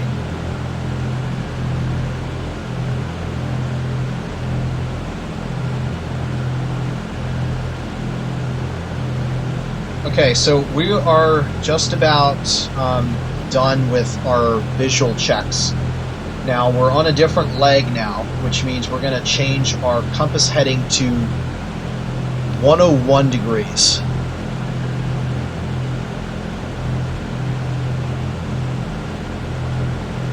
So I think right about there is 101. And we are shooting for an island. There should be one atoll that we see, actually two atolls. And then there's Yela Russell Island.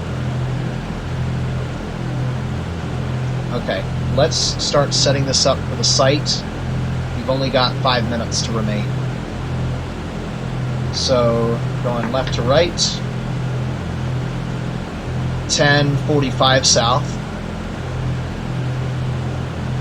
151. 28 east. 111 on the azimuth.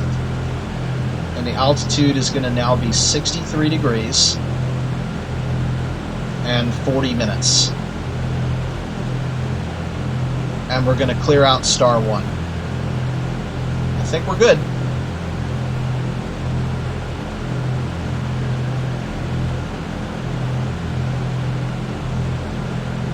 Now that we're over water, it's nice and smooth.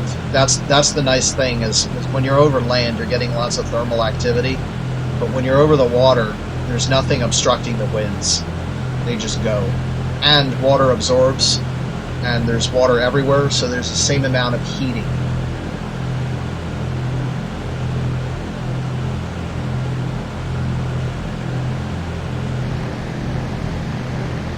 Oh, that's pretty.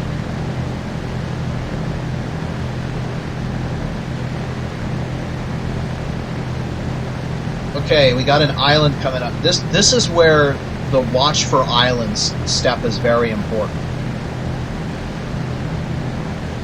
That is Irai Island, I-R-A-I. Okay, coming up to the celestial checkpoint now.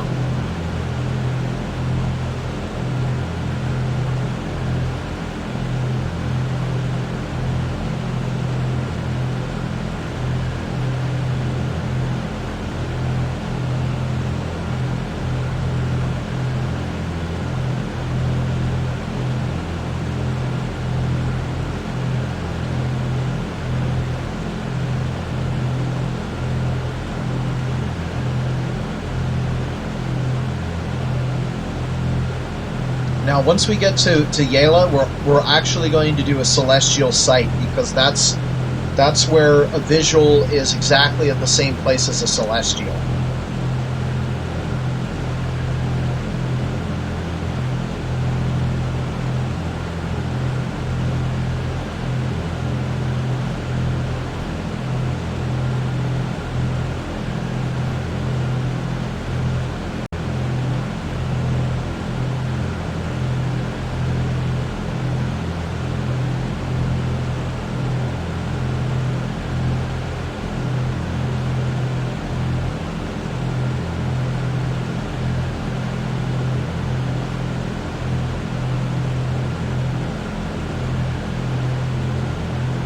Okay, we've got a minute and 30 seconds from start of shot.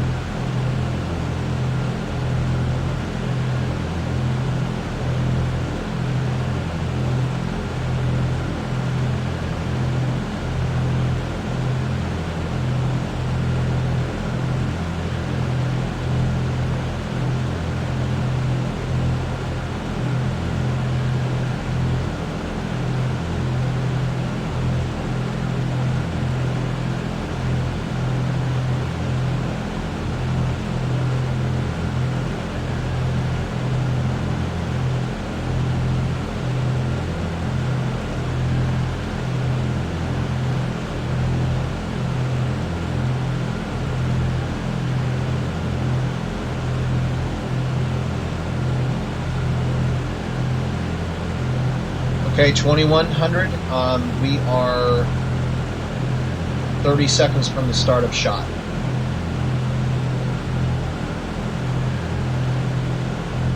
And from what I understand it, real World War II navigators were as accurate or as obsessed with accuracy as I am right now. 10 seconds to go. 5, 4, 3, 2, 1, starting the shot.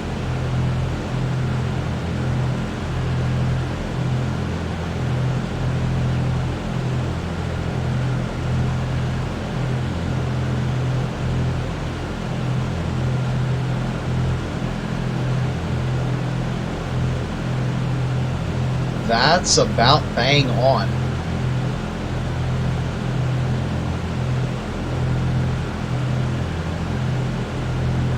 Okay, I got another island coming up, so I gotta...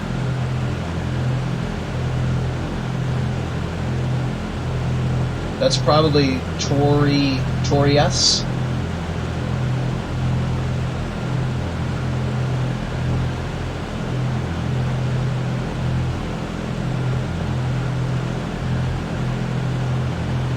Yeah, that's pretty much averaged out. I can't call that off at all. Alright, so I think we're still exactly where we expect we are. I click star 1 there, so now you can see it's even more east-west than it was before. That's really good. So let's get this stuff charted down. Azimuth was 111 degrees. Star 1 altitude 63 degrees 40 minutes for the sun. Actual time of sight was 0:22. Offset was 0 nautical miles. And I think that's all the information we need. I got to drag down my formulas though, because I guess they did not drag down.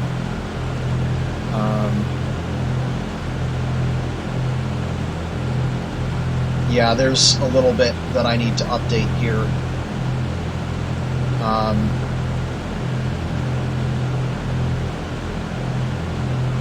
Okay. So I need a planned leg time. Unfortunately, I can't get that right now. Oh, of course, that's why it said that the actual ground speed was 306. It's by my own dumb calculations because I didn't get my leg distance correct. The planned leg time wasn't 46, it was 30 minutes. And the planned leg distance was 130 nautical miles, which yields an actual ground speed of 260. And we did exactly the same thing again. Planned leg of 30 minutes with a leg distance of 130 miles, which gets us an actual distance of 130 miles, a ground speed of 260.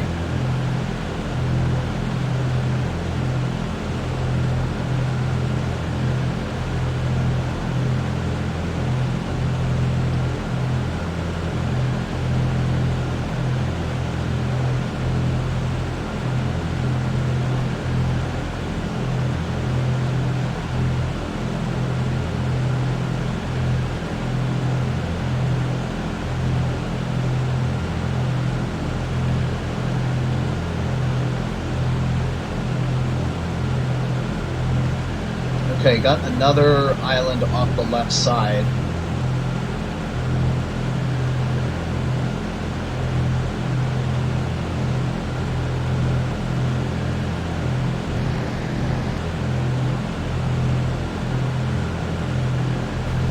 Oh, and I gotta plot my LOP. I forgot to do that. So let's see, the azimuth is now 111 degrees. So that means 21 degrees. I'm going to swing that down to 21 degrees.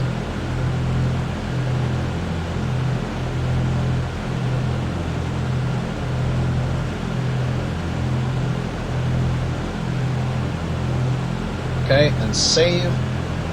We got 1 hour fixed speed LOP.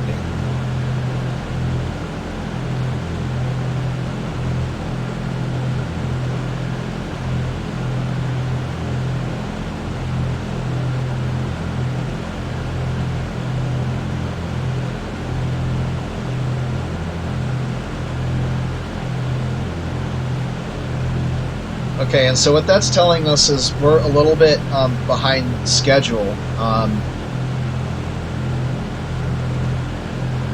Or are we?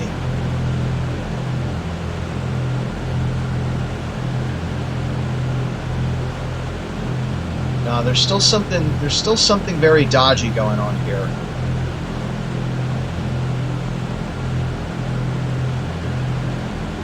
It says we're going 260, but the time we're going to arrive at Yela at the time that I was planning for.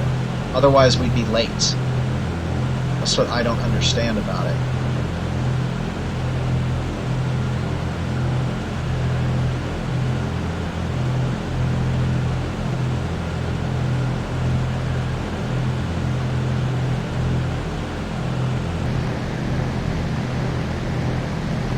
Okay, looks like we got another island there.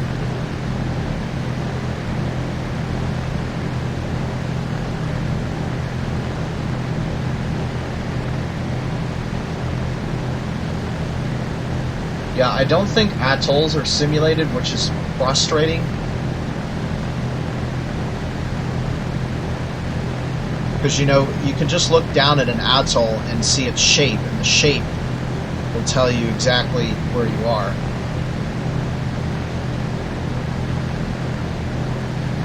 But instead, you see just open blue water, which is frustrating.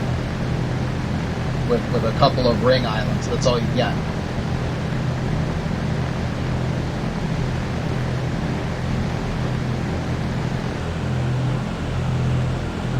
So I guess I do need to extrapolate and see where I'm going to reach Point Yela. Oh yeah, it's definitely longer than 30 minutes. Okay, so it's official. We are going slower than expected, which means now I need to extrapolate. So we're going 260.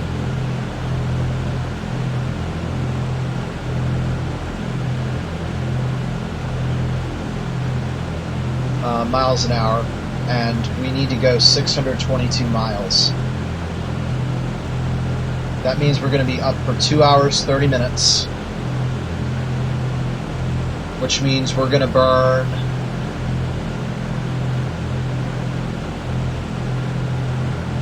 280 gallons.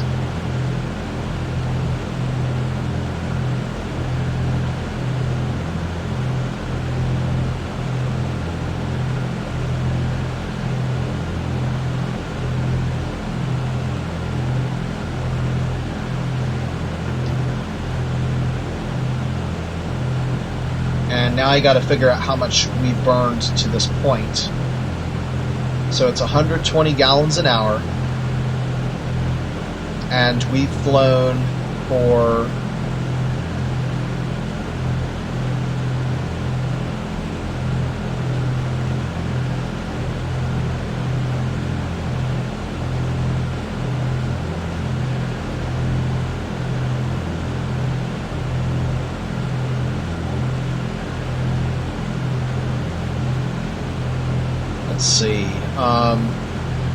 minutes 30, and top of climb was at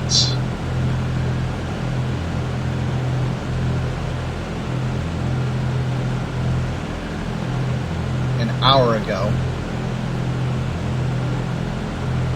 So we burned 42 gallons. So we had 630 minus 42 gallons minus 120 gallons minus 280 gallons, and then minus 50 for reserve.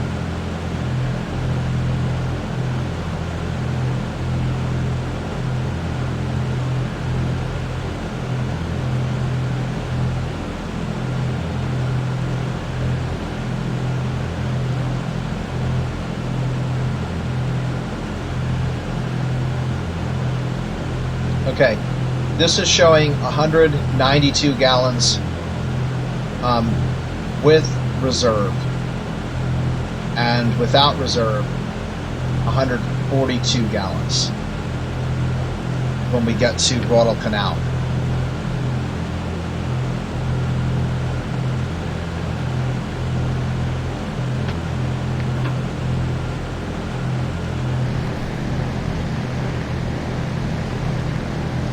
Okay, quite a clustering of islands here. We took our site, 8 minutes ago, so we traveled, what, 40 miles in that time?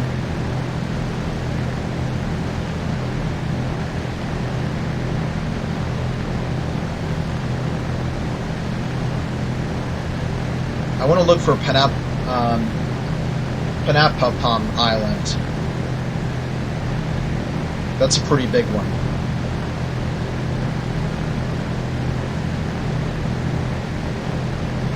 And Panati Island, which looks like a crescent. Those are going to be off about 18 miles, and we're at 15,000 feet, so that's going to be like a 6-to-1,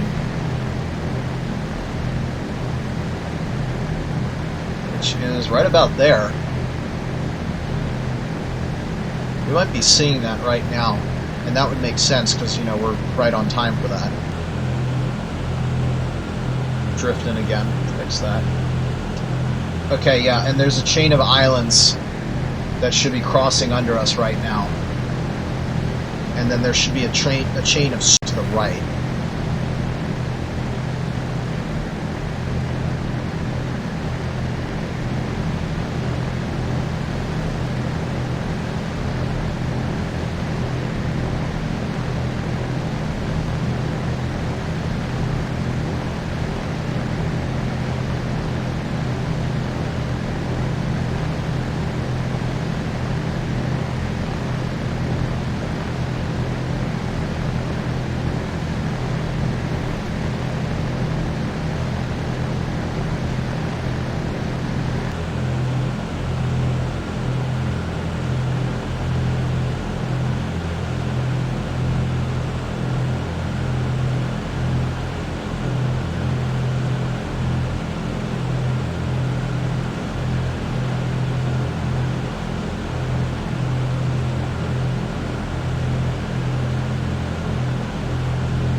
Okay, we should be able to start seeing some really big islands. Panatinane and Tagula should be off to the right.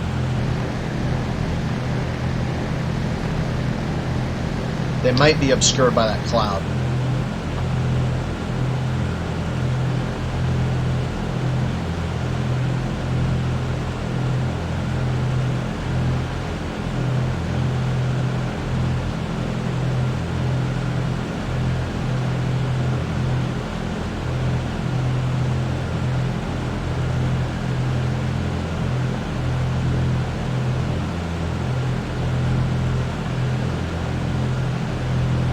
Okay, let's see, heading indicator, just watch that.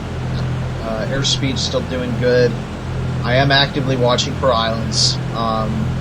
Let's see, chart update, I've been doing that. Now we've been flying for about 13 minutes after, so we would be roughly 60 miles off. Okay, those islands might be straight down there by this point.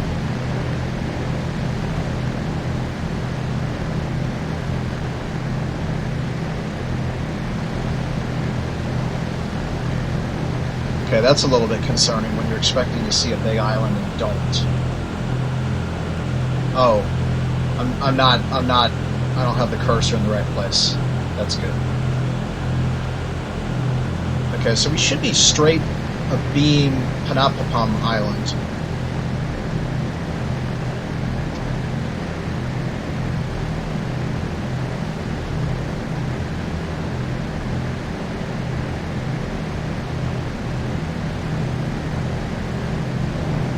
Probably hidden in a cloud. And I'm going to say that the far one there is that crescent-shaped island, Panati.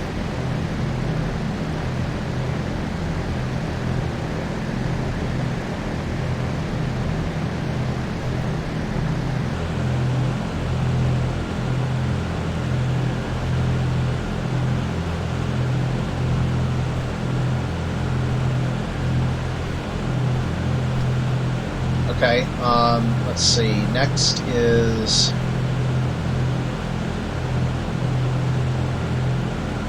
track line is extended with the chart update. I did that. At any point during the flight, the fuel consumption rate, which is 120 gallons per hour. The total available non-reserve fuel right now is about 472 5 minutes ago. So what is that? 10 gallons less, or 120 gallons an hour. So 462 gallons remain, 422 without reserve. The amount of fuel consumed is about 150 gallons. The amount of fuel remaining less reserve, we just calculated those. The amount of fuel remaining with reserve. Distance flown.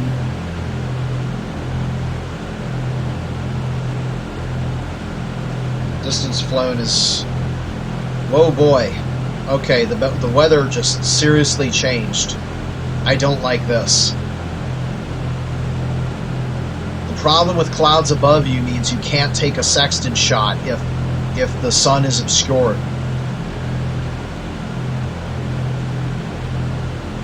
I don't like that. Hopefully we're going to get out of this. Alright, I really need to spot Panapapam because we can't get a sextant shot. Then we're going to be in trouble.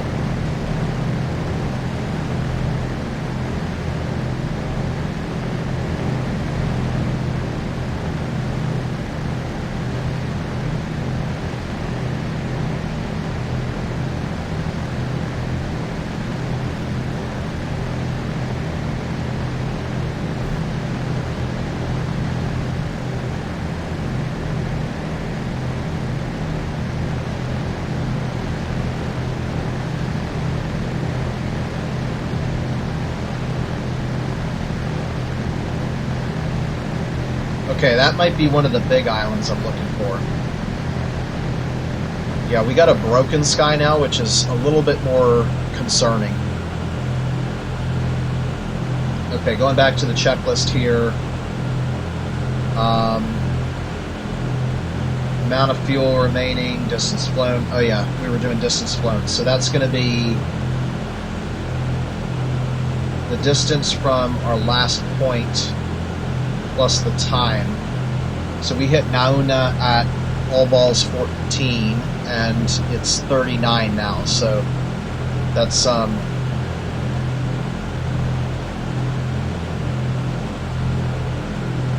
26 minutes, and in 26 minutes we would have gone about 110 miles from Nauna, and Nauna was at milepost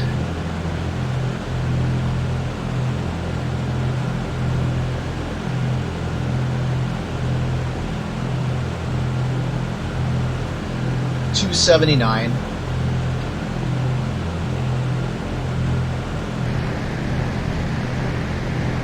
which means we've flown 279 plus 110.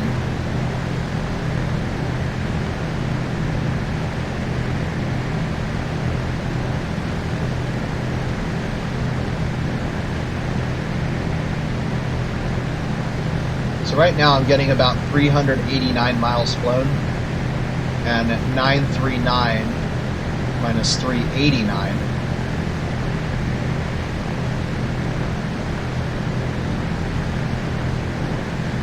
means that there's looks like 550 miles left.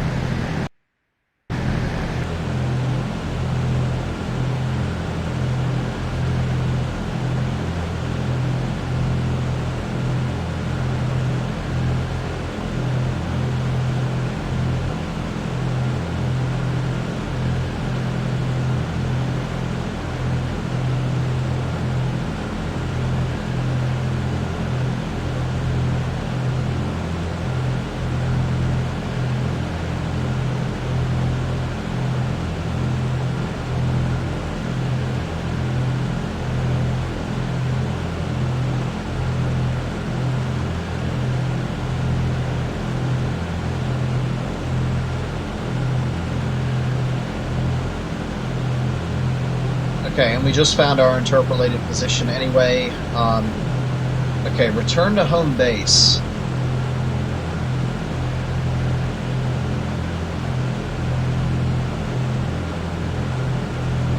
So either the winds are really bad, or we're going a lot slower than what we should be, and I think it's the latter, because the POH says we should be going a lot faster, like 240 knots or something like that.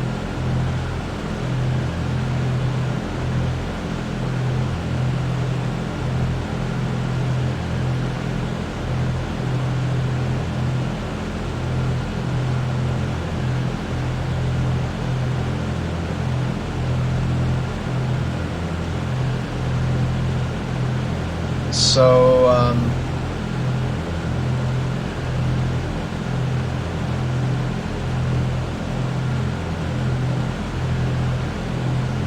alright, what am I doing? Oh yeah, return to home base. So going to the field chart, we were expecting the go, no-go pole to be at 0059.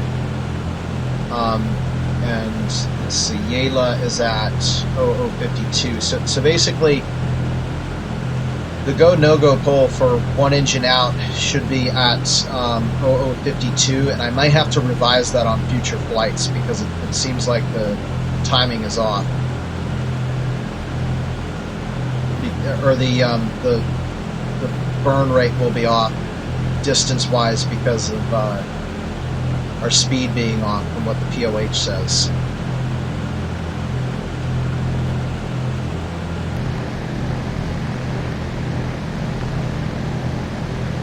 Okay, that's a pretty sizable island that we can use to try to figure out where we are. But I think we're coming up to the next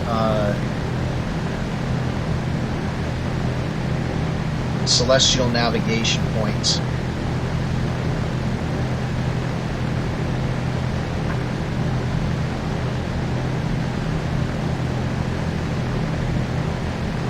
That's a pretty sizable island below us.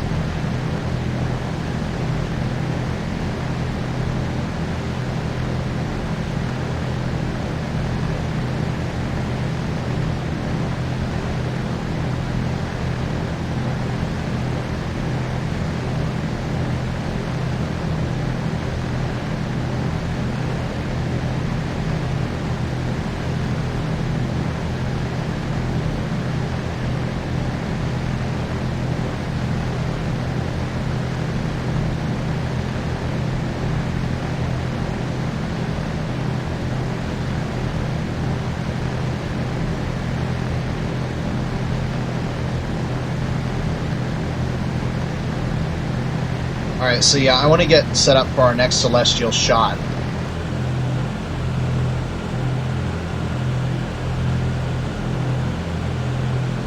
So we're going to do the same thing. We're going to add 130 nautical miles to where we were before.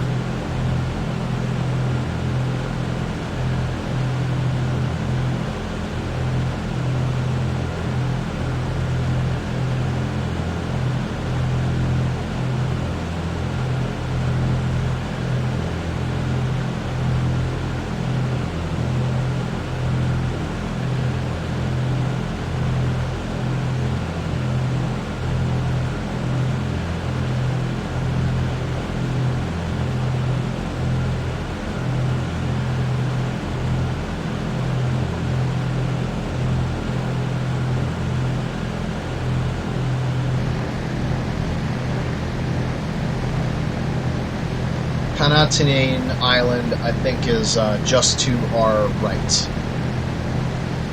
So we're still on track.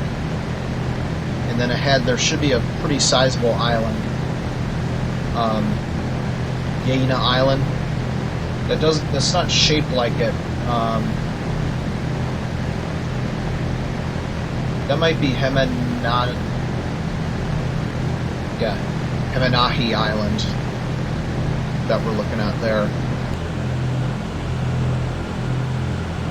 Alright, I gotta get this stuff written down. 11 degrees 10 minutes south and 153 degrees 20 minutes east. And the time is going to be 0:52. So 32:42, 52.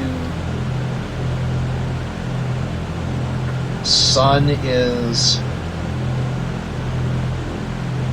azimuth 2, not 2,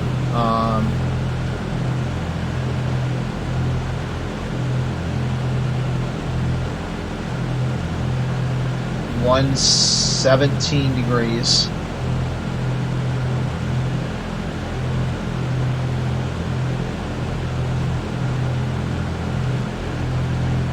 Shoot, I haven't updated up my position on. I need to update my position to get a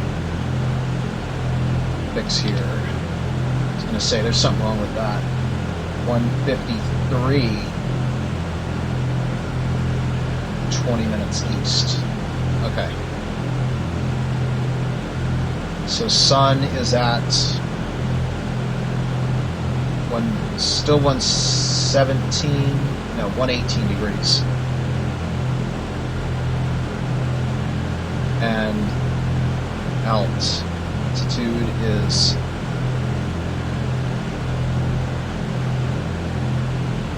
72 degrees. 11 minutes east.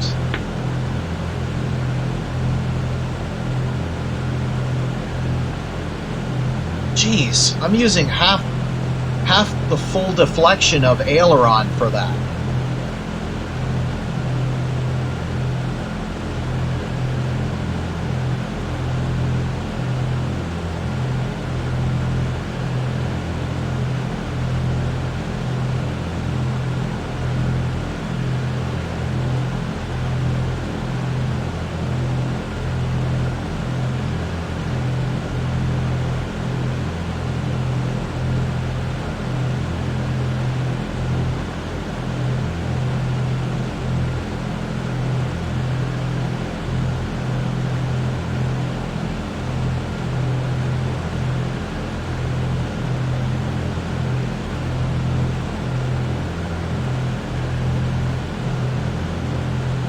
Alright, let's set up. Or we have to set up now, or we're not going to make it. 11 degrees, 10 minutes south, and 153, 20 east. Azimuth is now 117. Or, no, it was 118 now. And elevation is now 72. Degree is 11 minutes, so we'll go with 10. Okay, should be ready now. We got to clear star 1 out and clear the distance. We should be ready to go now.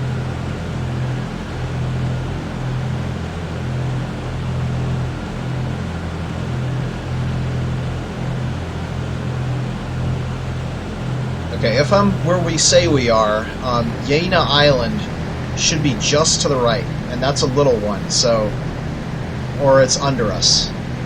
Okay, so we're a little bit cross-tracked then, but that's definitely Guinea. Like even it's a pretty swampy island, so that looks right. I can't tell how far off track we are because we got to take that site. 51, 52. So 5, 4, 3, 2, 1, sight. And I got to note everything because if we go into a cloud, still looks good. Okay, I saw it go really high there.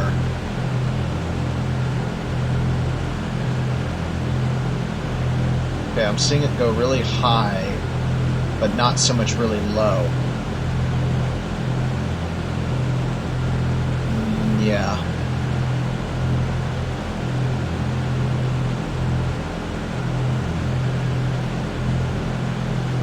Let's see, 7310 is what we were expecting, so yeah, 73.15 would actually average it out more.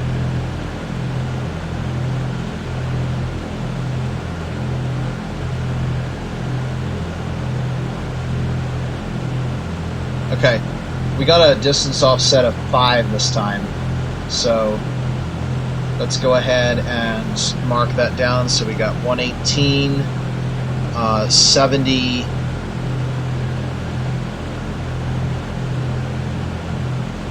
whoa, something's up.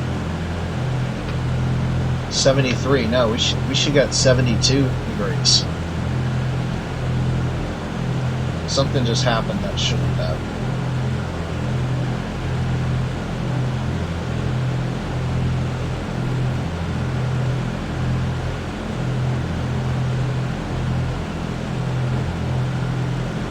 Okay, I think it's because the sun doesn't care about your position, only what you say the elevation should be. So if I'm wrong by 1 degree, it says 1 degree off. So let's pretend the elevation says 72.10 and the angle says 72.15. Okay, so if we do that, then we can change this to 72 degrees 10 minutes. The actual time was at 00:52. And the offset was now 5.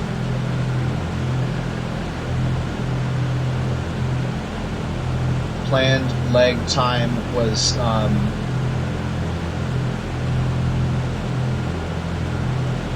30 minutes. 130 miles. And now the actual distance traveled was 124. Which says that our speed was 248.5. So we slowed down.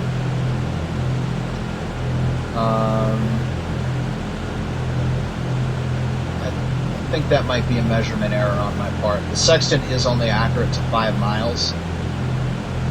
So it might have been a little bit off there.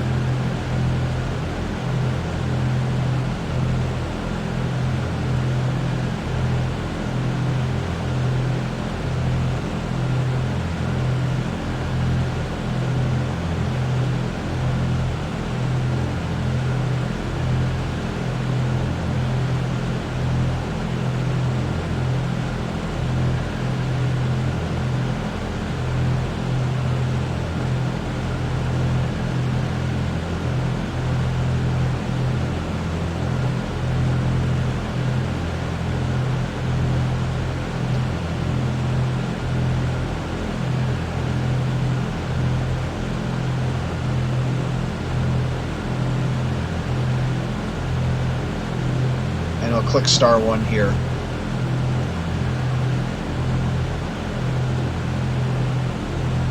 Oh no, my math on the spreadsheet is wrong. It's not behind, it's ahead.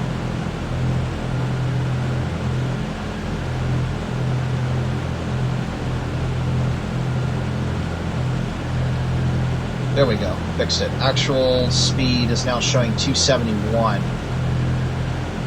So that means we picked up about 11 knots of speed on wind.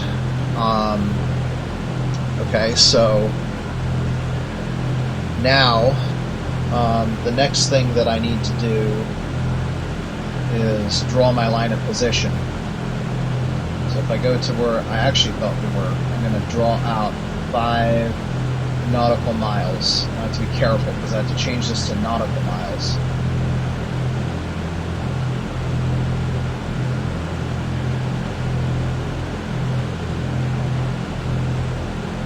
I just heard something funny going on with the engines.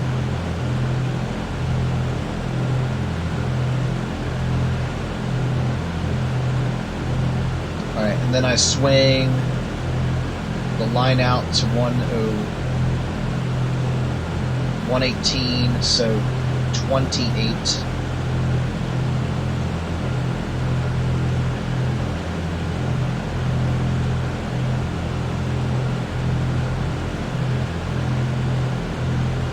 Not bad. We just about finished the site when we were over Guinea Island. So that's pretty good. We were pretty much bang on right there.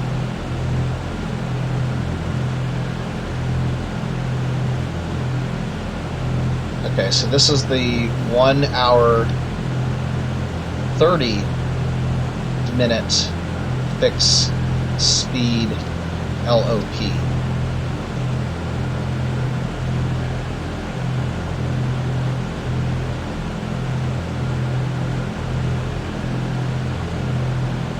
Alright, now we got to start planning for the turn at Yala. So, going back to miles now, we got 54 miles to go at 260. 260? I think we've gone a little bit more now, right? 270? Is that what I got for the new? Yeah, 270 is going to be our new speed. So, to go 54 miles, that's going to take about 12 minutes. And 12 minutes after the shot time being 02:04. So at 04, we should plan to be at Yala.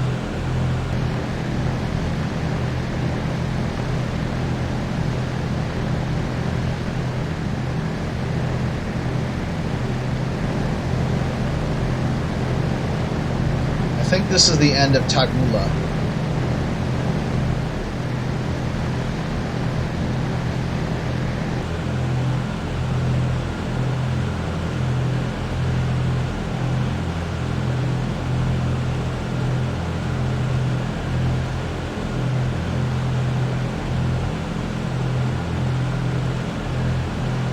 So now the shots are kind of southwest to northeast. So when we make our turn at Yala, that is going to allow us to do a that will allow us to use the sun for instead of checking speed, we'll be checking course, which is more important over open water.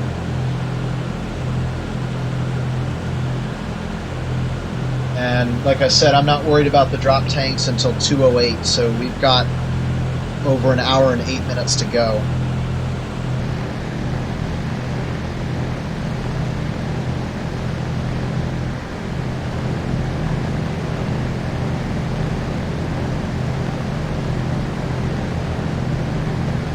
Yeah, we're a little bit off course. We should be shooting straight down where Guinea is. And unfortunately, we should be able to see an atoll. Oh, I think that's it. Yep, it's got a bay. That's Yala. That's our turning point. I think we're pretty much there at this point. So we're going to turn to... Let's see what the flight plan says. Flight plan says...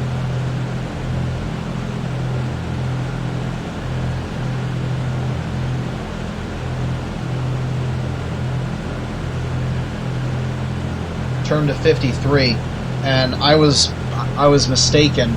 When we get to Nauna, we should have changed course, and we did not. So that's probably why I was off. It's because I was following the course for Tak to Nauna, but we should have been doing Nauna to Yala, and now we're on Yala to LOP intercept, which is 53 degrees is what we want for our course. I'd say right about there.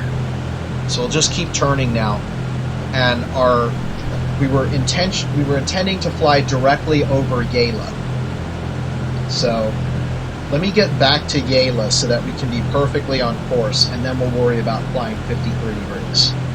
So right now we're about 17 miles to the south of our course. So that was a pretty significant deviation there. We're also sort of going into the rocking, or the Hokelington Trough? Yeah, that's a funny name. Which is 12,000 feet. And no thank you, we'd like to stay in the hundreds for a little bit more time. Thank you.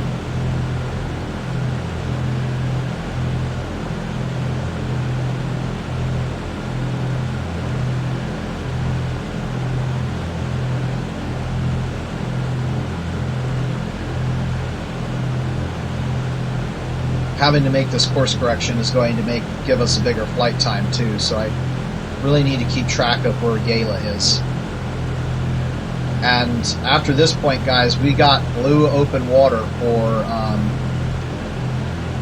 350 miles, although we'll probably sight land shortly after 250.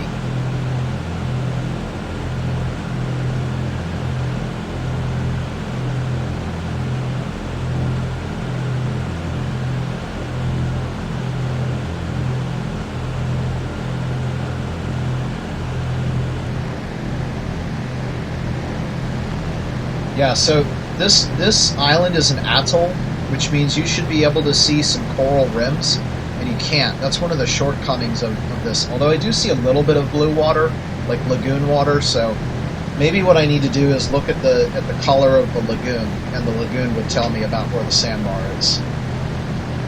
Although I can see some tiny island to the northwest of Yayla. That is simulated, so that's correct. We're going to fly just about right over the peak, and the peak is where the turn is supposed to occur. So that's perfect.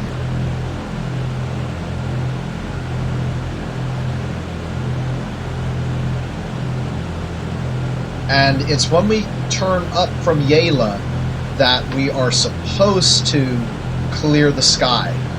So it should begin getting very clear aside from just the cirrus clouds, which I'm really hoping for.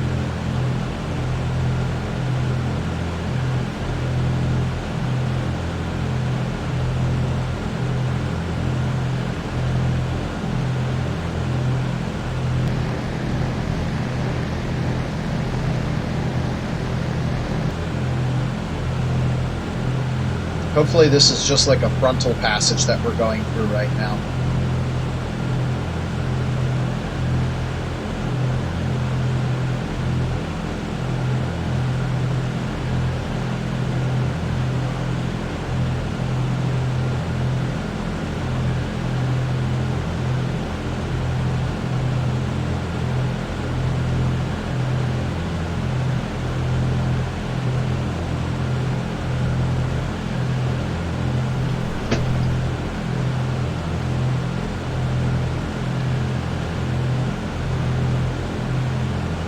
So I'm going to mark the path we just took as visual off course 1. That way we know to factor it in for distance. And I guess I should probably change that to a different color so I don't confuse it with the LOPs. I'll make that green, with the normal course being white.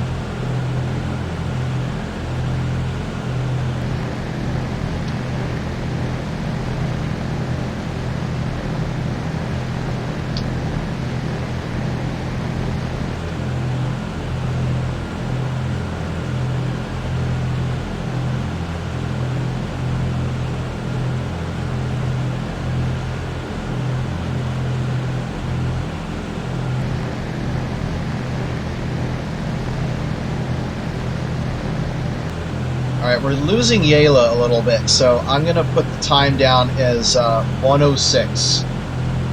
0106 is Yayla. And now we turn onto course.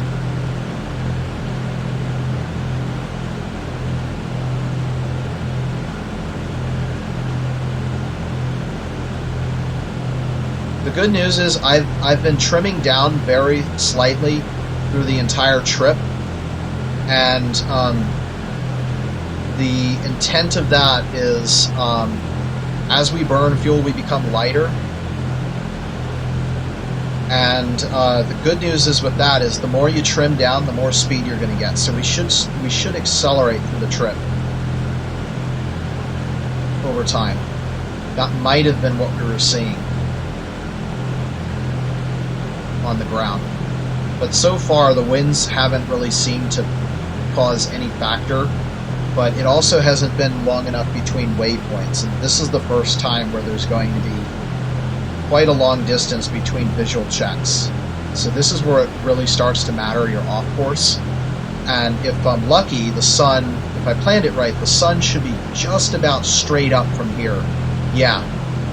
So it looks like the sun's azimuth is right there. So the sun has changed from becoming a speed provider to a course provider, as intended.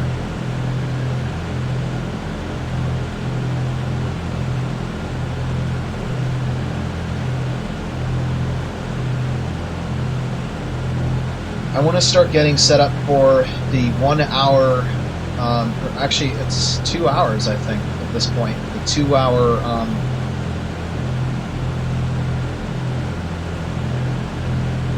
yeah, we're coming up to the 2 hour check now.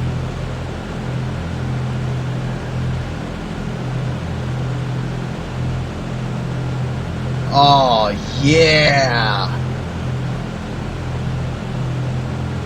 that's what I'm talking about. So guys, unfortunately things aren't 100% smooth when it comes to weather transitions, but this is sort of the weather transition that we were expecting. Called it. Well, that's perfect. Now this means I get to eat lunch, because now there's absolutely no there's going to be no thermal activity with a clear sky like this.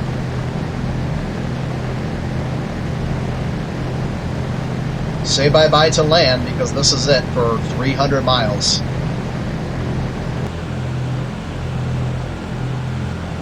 Just to confirm, yeah, that's Tagula. And then, yep, this is it.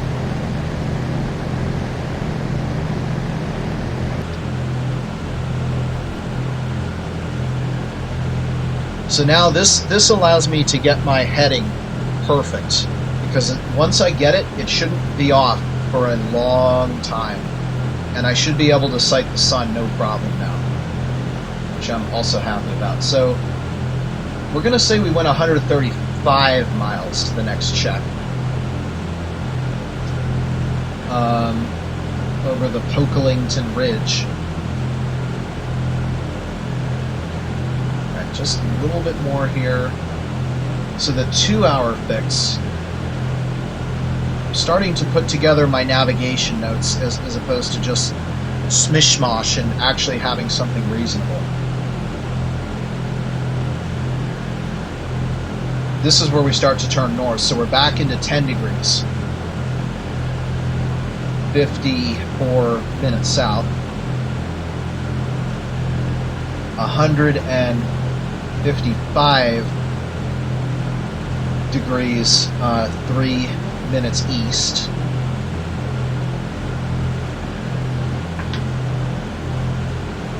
The sight is going to take place at 01:22. Also, I should have checked the time if we were at 04. Yeah, 6 minutes out from Yala. I think that's reasonable. Oh shoot! What did I just do? I just touched my I touched my yoke. I don't know what I did.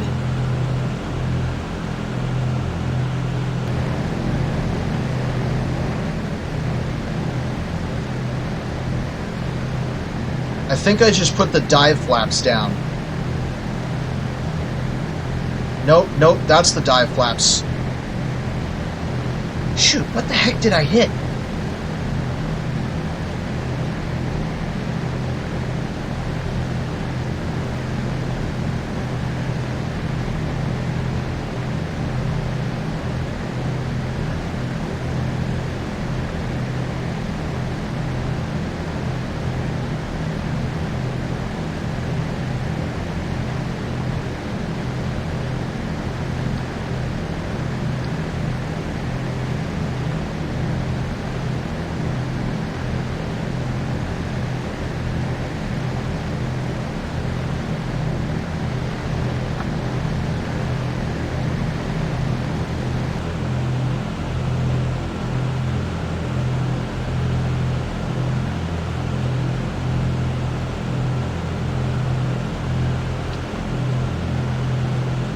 Okay, flaps aren't down. Alright, we gotta stay on this. So.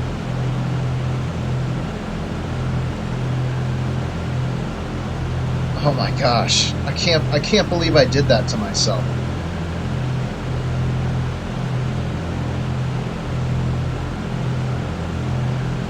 I put my hand down so quickly I don't even know what I touched.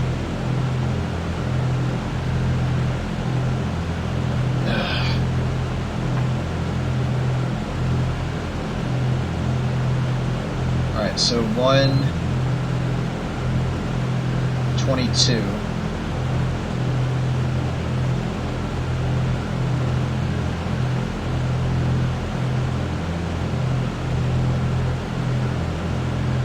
Sun is going to be at azimuth. Hopefully I just trimmed down a lot, so I'm going to trim up now. But we're still going slow, so there's something not right here. Azimuth is 123 degrees. And the altitude 78 degrees 16 minutes. Ah, shoot. I forgot to update my position again. 10.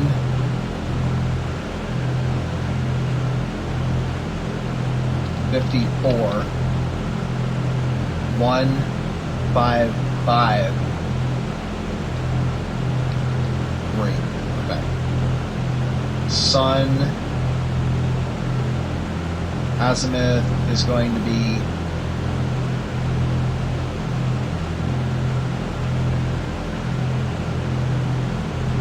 139 degrees. 18 minutes. Altitude is going to be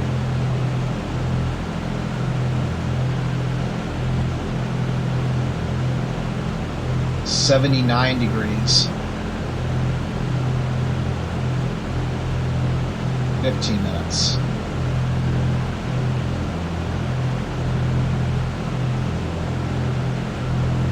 Danggummit, we are descending. What the heck did I hit?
Just when I thought I was going to get lunch.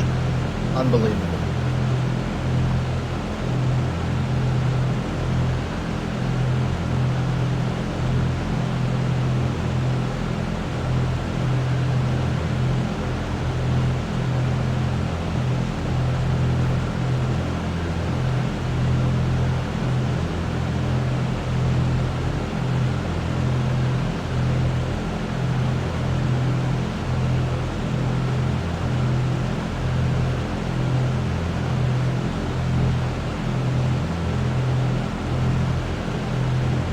Can you believe it, guys? Everything was going to be so perfect, and the only thing that screwed it up was me hitting the dang yoke and causing some weird appendage to come out of the plane and slow us down.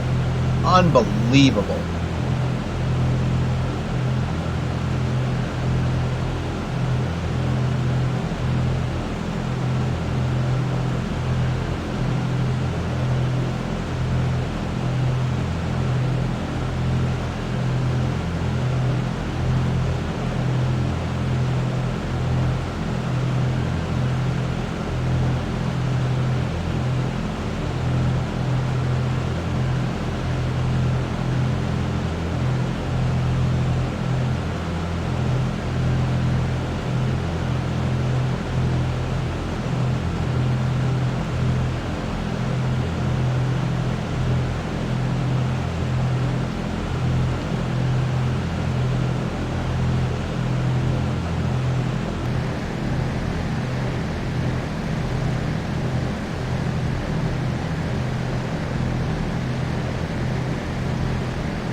Oh, that did collapse it. Okay. Alright, alright. Yep, speed's coming up. Okay. Must be dive flaps then that was.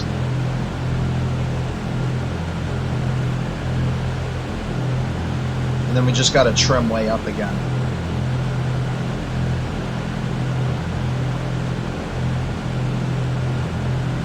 Okay, so let me try that again. Okay, that's exactly what happened. Okay. I put the dive flaps out. Phew, man. I don't think that's going to matter long enough to throw us off, but we're coming up to our next site, which we got to plug in now.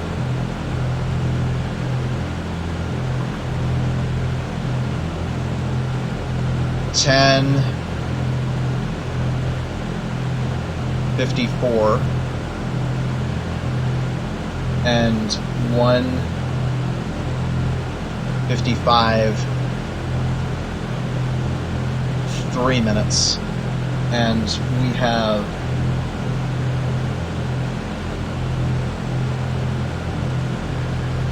azimuth of 139 and elevation is at 79.15. Alright, we're just about 1 minute from the site, and we should be ready at this point. Doing a site up there. Okay, after this I'm getting lunch, because then who knows what's going to happen after this point. Oh, we should be able to still check our course against Yela.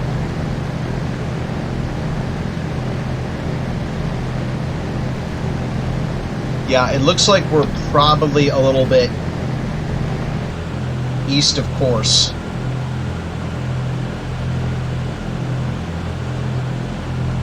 Or, sorry, west of course. Which should mean that we need to correct a little bit.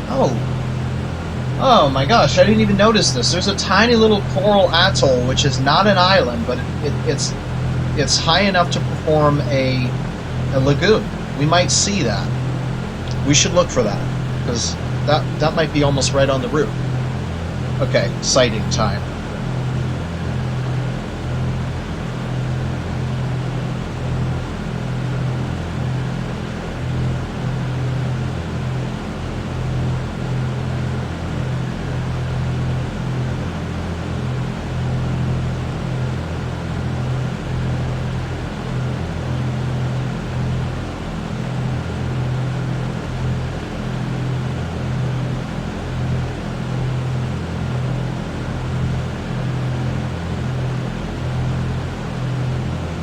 I'm pretty much convinced that we're pretty much right on the ball.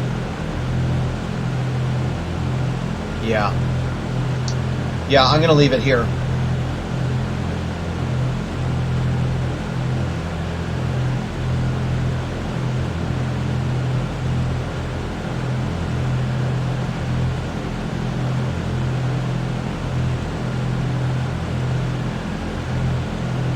Okay, we're done.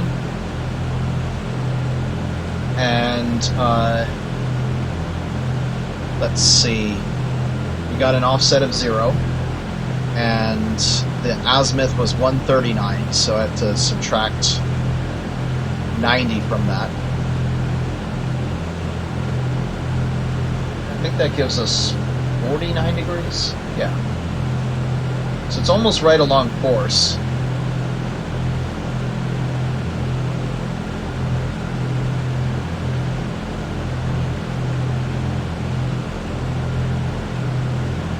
Yeah, that's going to be 49 degrees.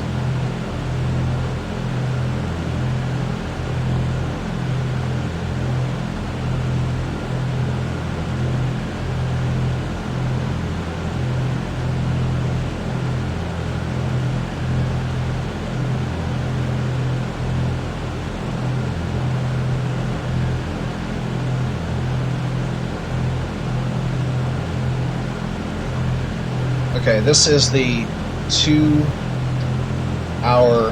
fix course LOP. Okay, so we're heading northeast, and you should see star 1, if I click that, should be northeast as well. So because we're pretty much running parallel to it, it means that this is a course line. So if we had to go over here, we would know we were west of course. If we had to go over here, we would know we were east of course. But because we don't have to move at all, we're right on course. So all I got to do now is just fix the darn issues that happened to us before. Okay, we're level. What altitude, though? It looks like we climbed up. We're now at 16.7.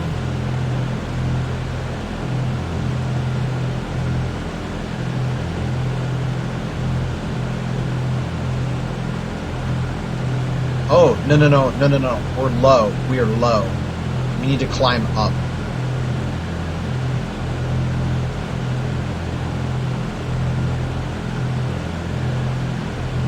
Alright, I'm still okay for fuel until 2:09, so we've got about half an hour.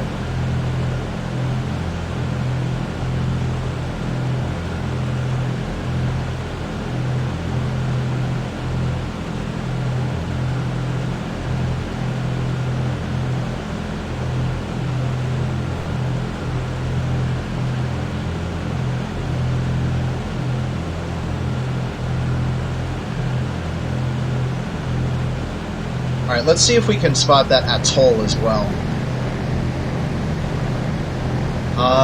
Yeah, that looks like color and... well, no, that could be cloud. It could be cloud shadow.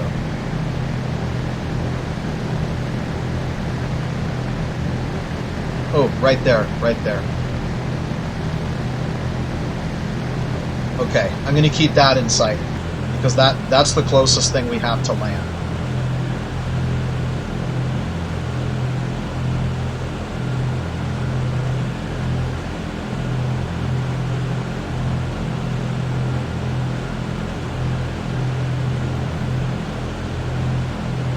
Okay, we should slowly climb back up to 15,000 because I trimmed up. We're going to slow down a little bit, but that's okay. It's going to be silent for a little bit while I leave the keyboard for just a minute or two. Hopefully nothing crazy goes on.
Okay, I see we're off course again.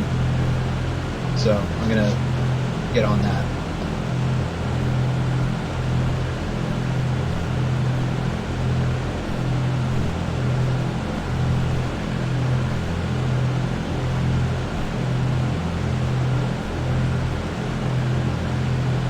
I am happy to see that that lagoon is showing up.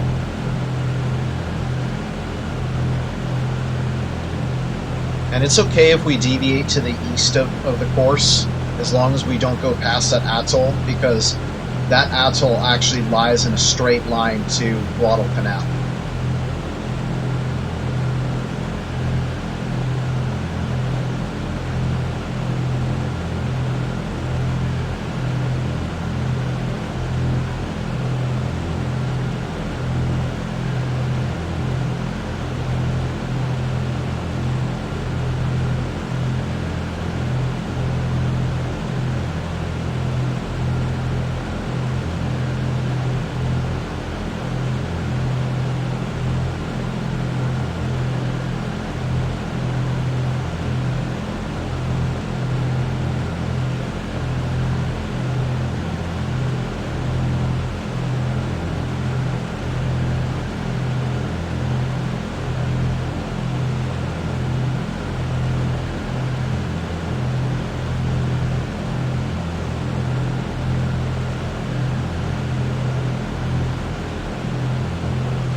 Man.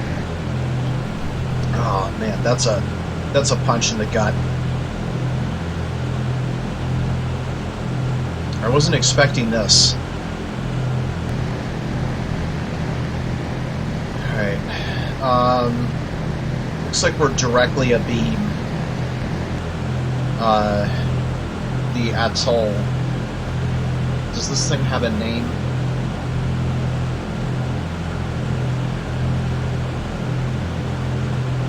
Not sure, but I better write it down nonetheless.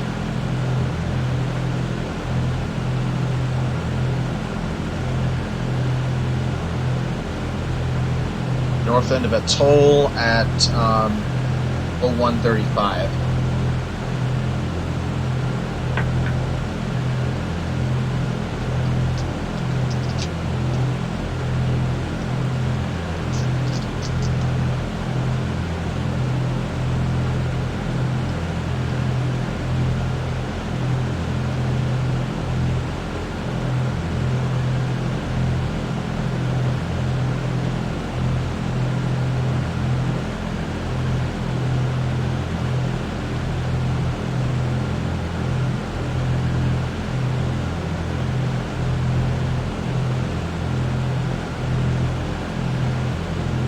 You know, part of this scares me for, like, thunderstorms.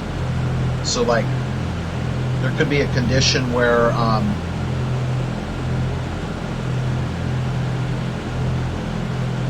you know, you could be totally fine, because it seems like Flight Simulator doesn't load area weather, but only at certain intervals, so it could be totally fine, and then all of a sudden, snap, you're in a cyclone. That's really bad.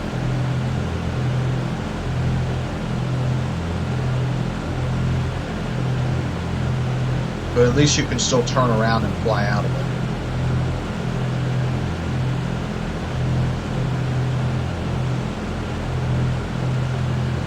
But then you wouldn't know how to fly around it.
Alright, so the next sighting is going to be the 2-hour, 30-minute fix. I say a fix, it's not really a fix because it's only one line of position. That doesn't give you a fix, that just gives you a line. But anyway, we're going to be at 9 degrees south, 55 minutes, and 156 degrees, 57 minutes east.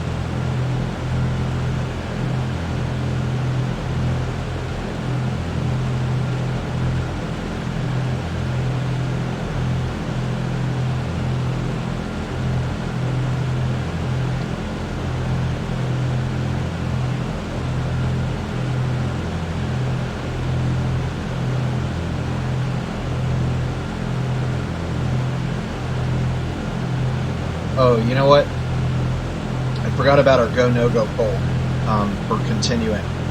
That probably should have happened by now. The point of no return is at 1:30. Yeah, so it's too late. We're already committing to we're committed to Guadelcanal, but I don't see any reason why we would need to turn back other than the issue we were having a few minutes ago.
Okay, we're 9 minutes from the next site, so I'm going to get that set up. We're at 9:55 and 1:56:57, and that's going to be an azimuth of 192 degrees. The sun is really moving now, because what's happening is it's super high up. Now it's up to 80 degrees, 46 minutes, which is actually beyond what you would get in a mid-latitude area. That's really high. So I'm going to click to clear star 1. I have that fix down. Let me just confirm, because I had a funny with the thing earlier. So this is showing 1:56:55. Oh, it's too late. I've already messed with it. Alright, just go clear then, and clear. Okay, so we're set up.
Shot starting 15 seconds late. And think about that.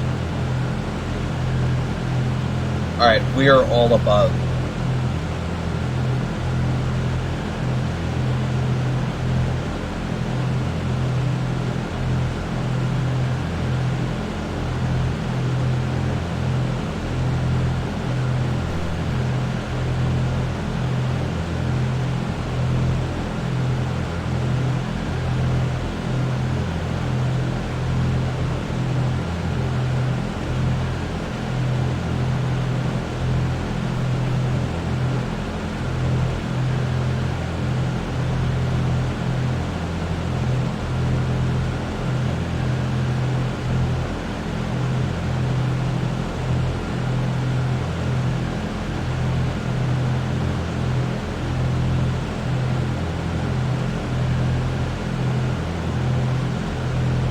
Okay, 15 nautical miles. That's significant.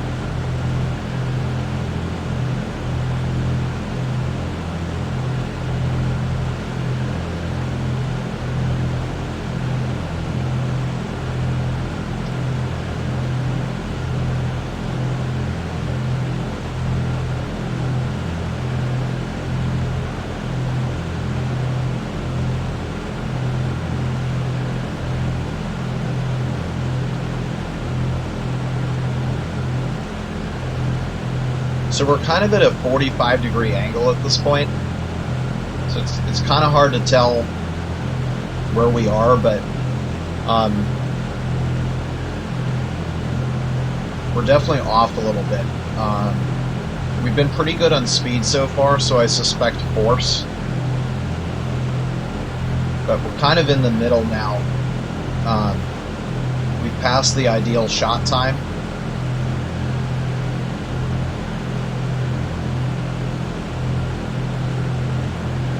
You know, I'm actually really surprised. It was an azimuth of 192. Yeah, we wanted an azimuth of 135. So this is actually starting to become a speed line again. It's a little unfortunate, but anyway. So we're off by 15 miles in the direction of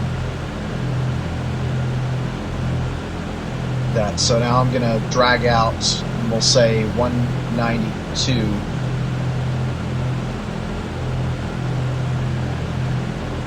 For 15 nautical miles.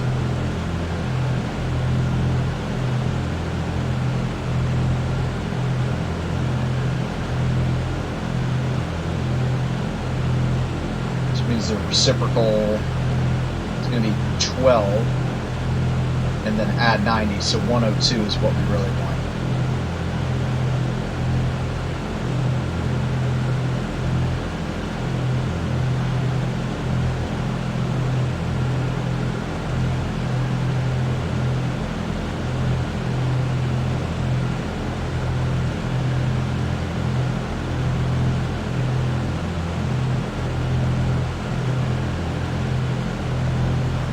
Yeah, unfortunately what's happened is we're going a little bit slower than expected, and because of this, the sun is not ideally at the perfect azimuth, which is what I was hoping for, this shot right here. It's too late in the day. The sun is now in the southwestern sky, which means this is more of a speed shot, which is a little unfortunate. And I really can't tell where I am based on this shot.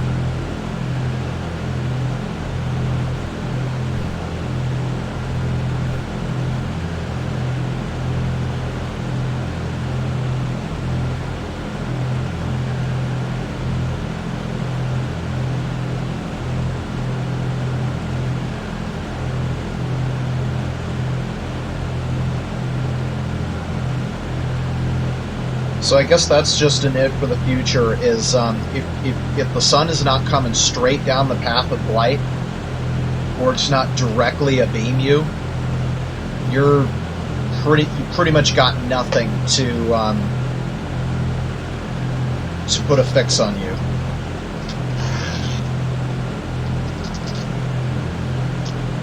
So that's a little bit unfortunate, but we're just going to have to deal with it. I'm going to mark the shot information into my chart, but as well as the notes here.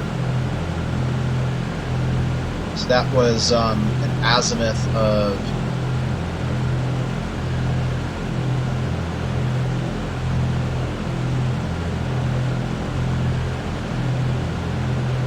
192.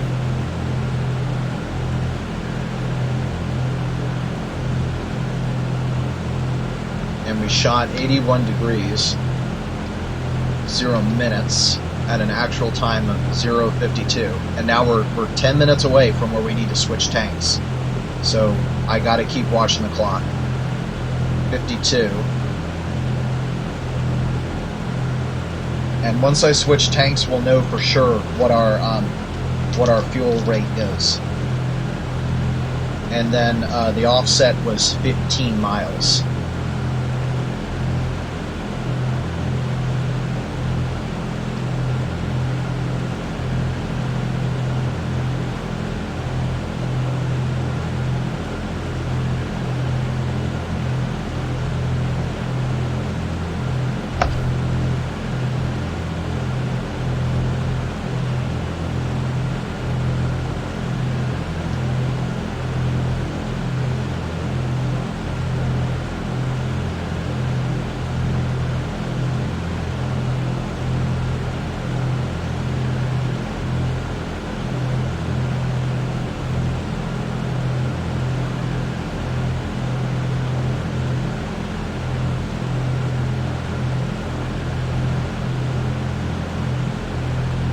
Okay, I planned for 2 hours, 30 minutes to be my last shot, but I have an extra line in my chart for 3 hours. Hopefully that one will be the last we take.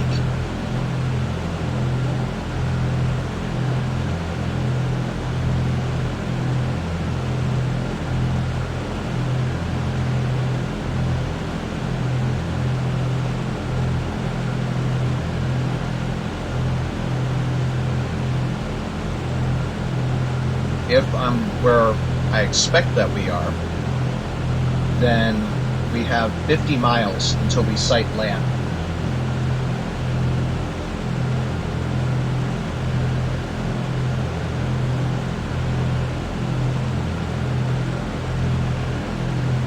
That means 11 minutes from shot time, which was at 52. So 03 would be when we start to sight land.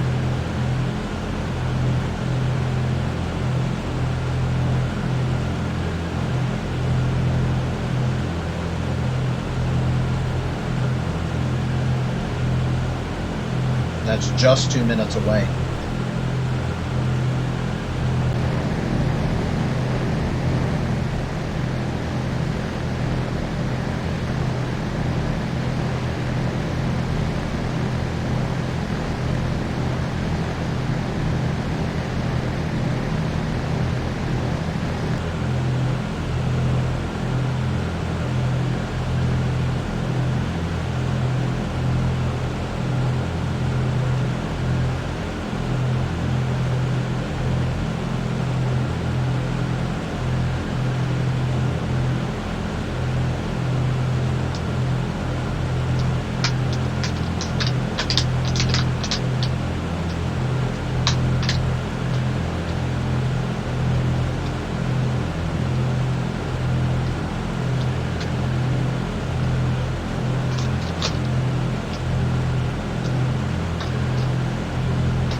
Oh man, we got a broken sky, the horizon's clouded. That's not good.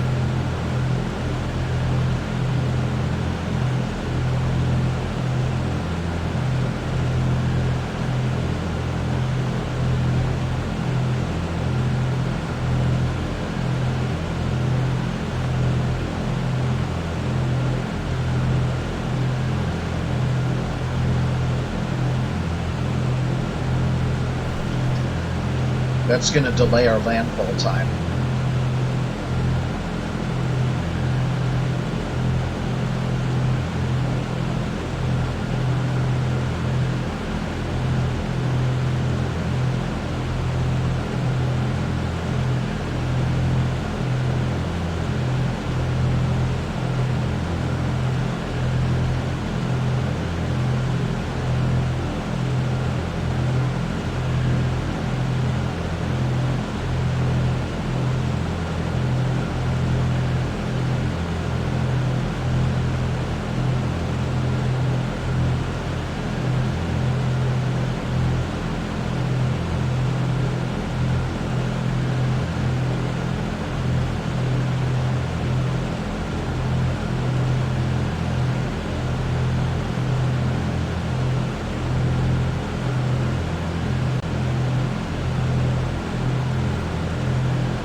Okay, so the LOP intercept is coming up in just over where I would take the next site, so because we have to set up for it again. Oh, nice.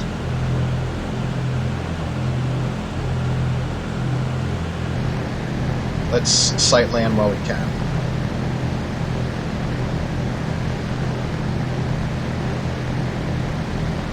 Okay, I'm seeing something out there. I don't know if it's clouds or islands, but there is something out there.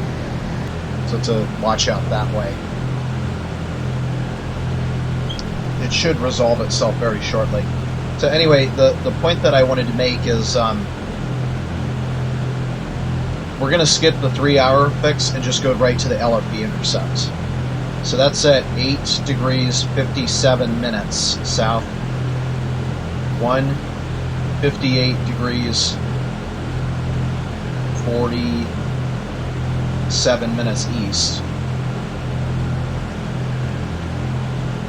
and we're going to get there in 145 miles, which at our current speed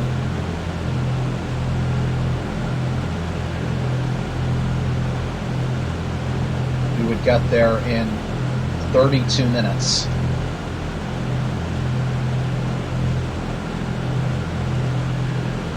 Oh, is this 8? Not yet, but I'm going to leave it up because we're that close. 208, that's when we switch tanks.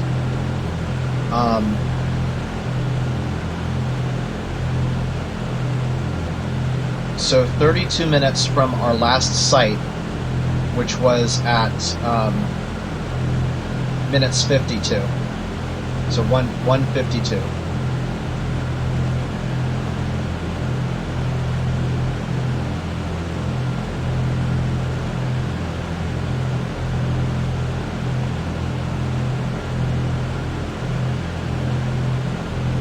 So I'm expecting arrival at 2:24. See, that's 2 minutes. That's not even enough time to write stuff down. So we'll just forget about the 3-hour, and the time is going to be 2 hours 24 minutes. And the way that LOP intercepts work are you're not so much interested in the altitude and the azimuth as you are where the sun is relative to the base. And I have something called a stationary chart, which shows the position of the sun at the base. And the idea is I monitor my position of sun, and then when the two match and line up, then we turn towards base.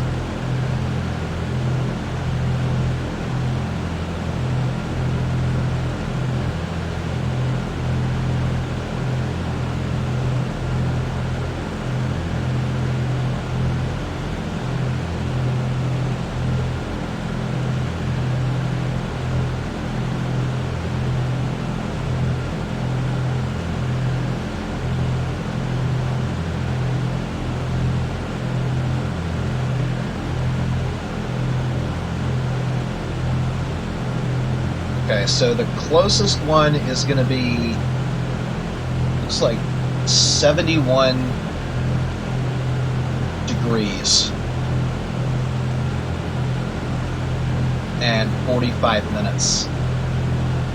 And then 237 degrees for azimuth. So this is basically where we expect to see the sun if we were at base at the time of the LOP intercept. And once we reach the same elevation, well, then we've got it. We turn it azimuth minus 90 degrees, and that'll lead us straight into base.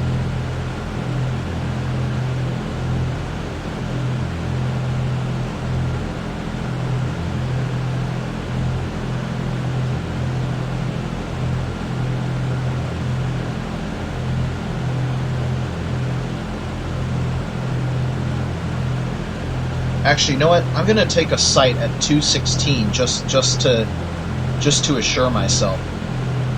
So that's showing 75 degrees. 6 minutes. And then 232 degrees. And we're going to use the assumed LOP position because otherwise it gets messed up. So we're going to be at 8:57 south and 1:58:47 east.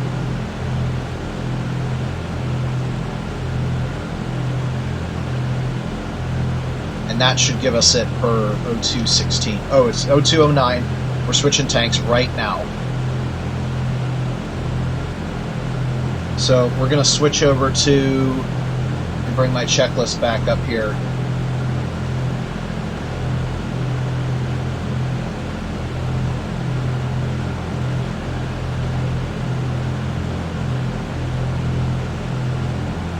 Where's cruise?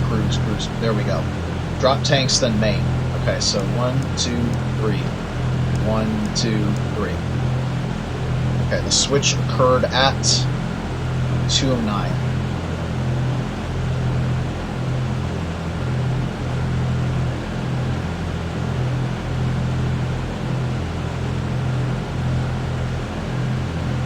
Okay, and the advantage of the main tanks is we have a fuel gauge for main tanks. They are in the bottom there, and they start at 90 gallons. So we can actually track how quickly we're actually burning fuel now, to within, you know, some degree of precision. The POH says don't rely entirely on your fuel tanks. Oh my gosh, we've just majorly drifted. Dang, that's bad. I don't know how that happened, but I'm convinced now that we have some sort of right forcing. I'm going to introduce a little bit of rudder trim here. I did not like what I just saw.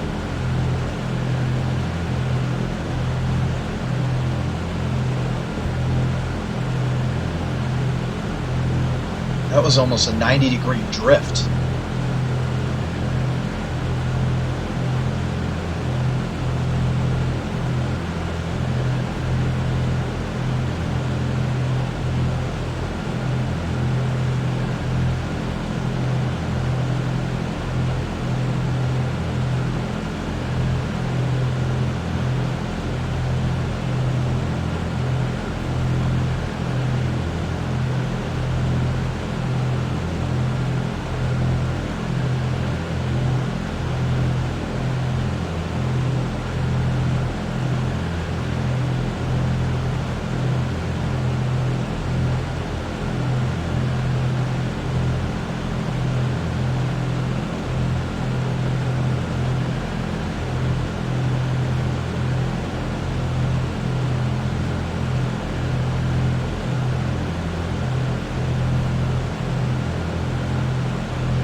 That looks like a mountain.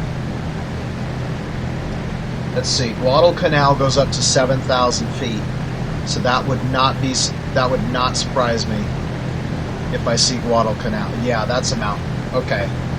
So we've just sighted land. I'm going to take this down.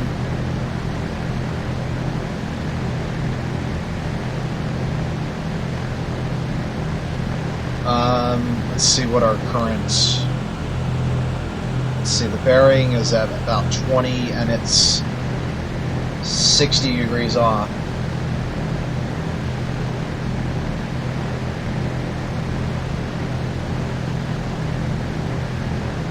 So right 80 degrees at, what's our current time? 2:13.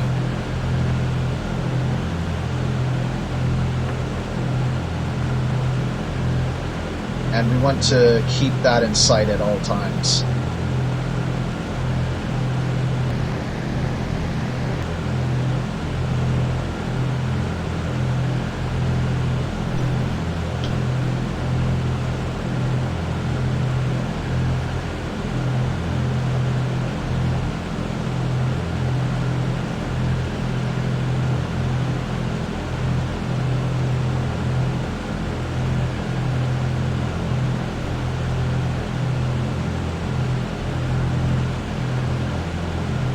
Okay, assuming that's Guadalcanal, there should be another island there, but we're not going to see that for a long time.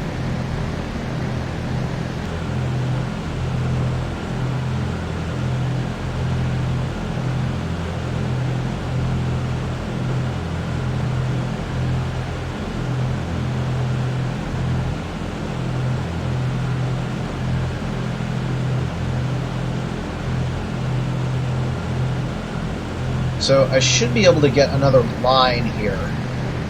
That's about, let's do 45 right there.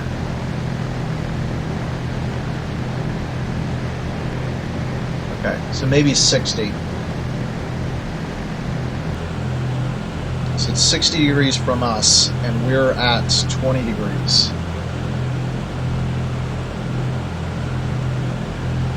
We're heading at 20 degrees.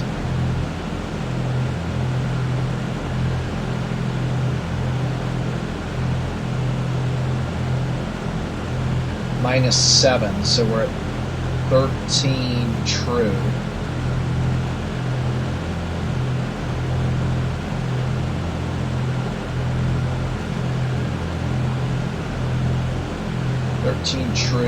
And then out 60 degrees.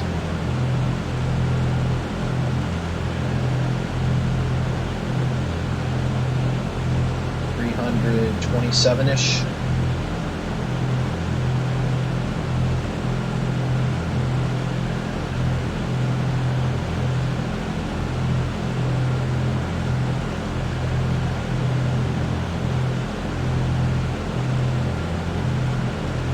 Now it's going to be 90 less, so we're going to go to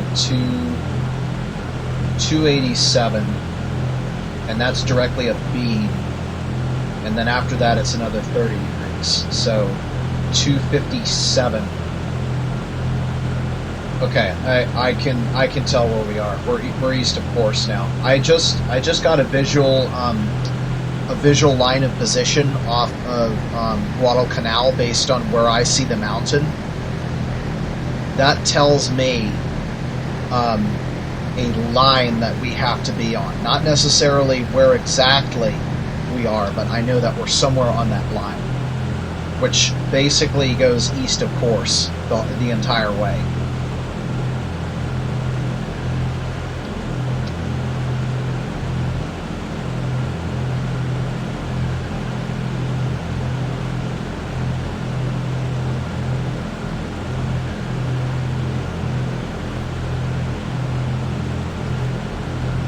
And that was at 17.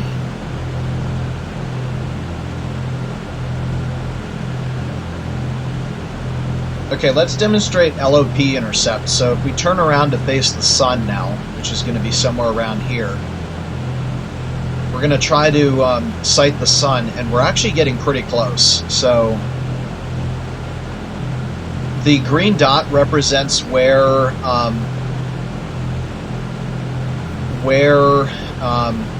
the sun would be relative to Henderson Airfield, which is our base.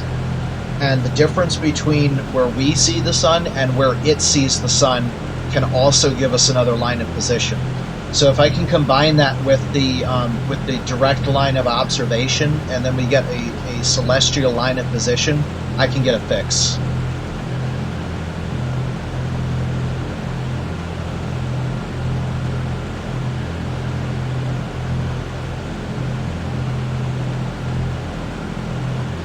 Okay, I think maybe one more down. Or am I going the wrong? Yeah, I went the wrong way. Okay. Right about there. Okay.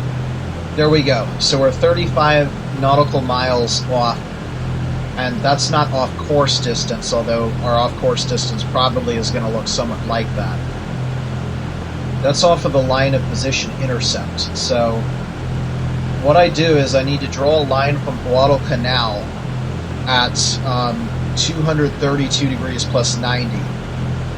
So that's going to be 322 degrees. Okay. And then what I need to do is turn this line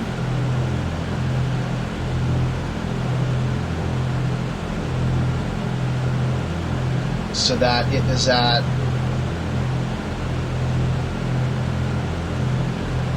oh no, I did it wrong. 232 degrees. And we want to go out for 35 nautical miles. Right, and then I want to turn it out to 90 degrees after that, which is at 322.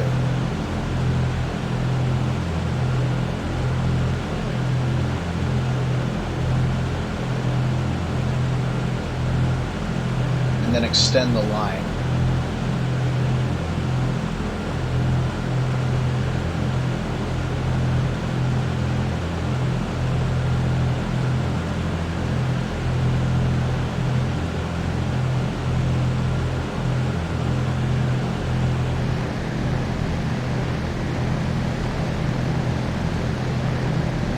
Should be able to see another island out here. I guess it's a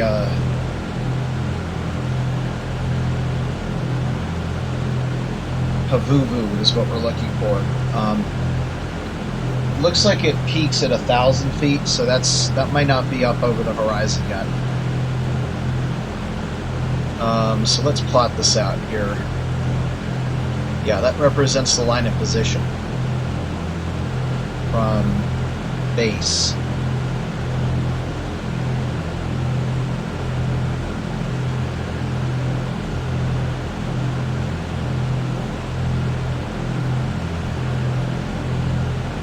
Okay, so we're showing 35 miles. For some reason, the fix indicates that we're off the Solomons, so there's something wrong that, like right off of Guadalcanal, which isn't true. So something has to be wrong with something that I'm doing. But nonetheless, we can still return to the next time, which is going to be 236. And at 236, we're expecting an elevation of 71 degrees and 45 minutes, and an azimuth of 237 degrees. So what we're going to do now is just continue shooting that, and you can see we're still ending up above. So actually, I might as well do the offset here.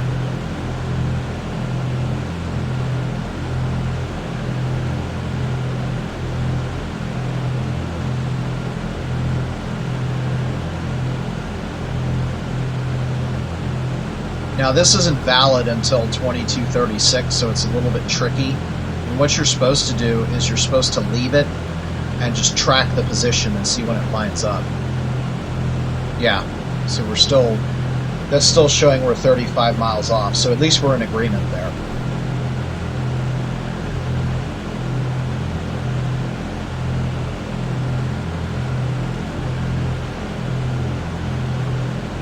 Okay, I don't have a solid fix, but let's see if we can try to get a distance to fly now.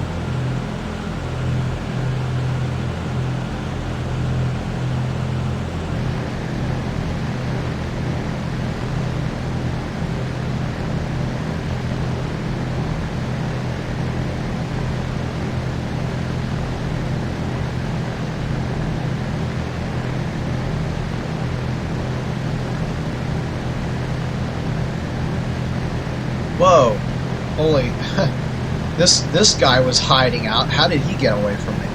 Well, there's our island that we were looking for. Okay.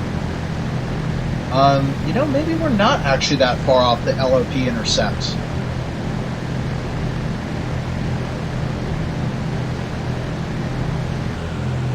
Because the island is here. Huh. We're not too far off course for that matter. I'm calculating right now we're about 17 miles off, which is not too bad at all. We're actually pretty close to our LOP intercept too, which is supposed to be, there should be like a tiny little island off to the west side here. Oh, there it is. That's literally our LOP intercept, where that island is. So we're actually really, really close.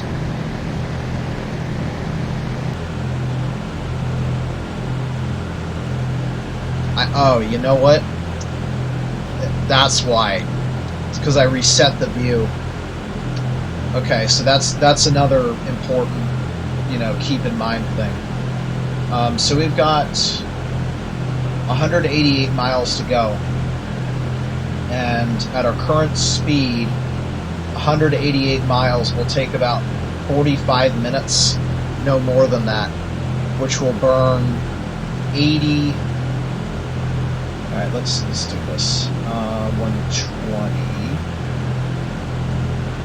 and 45 minutes will burn 90 gallons. So, and we've got more than 90 gallons left in this tank. So, we're good. We can make it there on the main tanks alone. Each one is 90, and we're only going to burn 45. So it just confirmed that yeah, it is coming down. We're down to like 60 gallons in the mains. Okay, well that's good. Let's see here. Not there quite yet.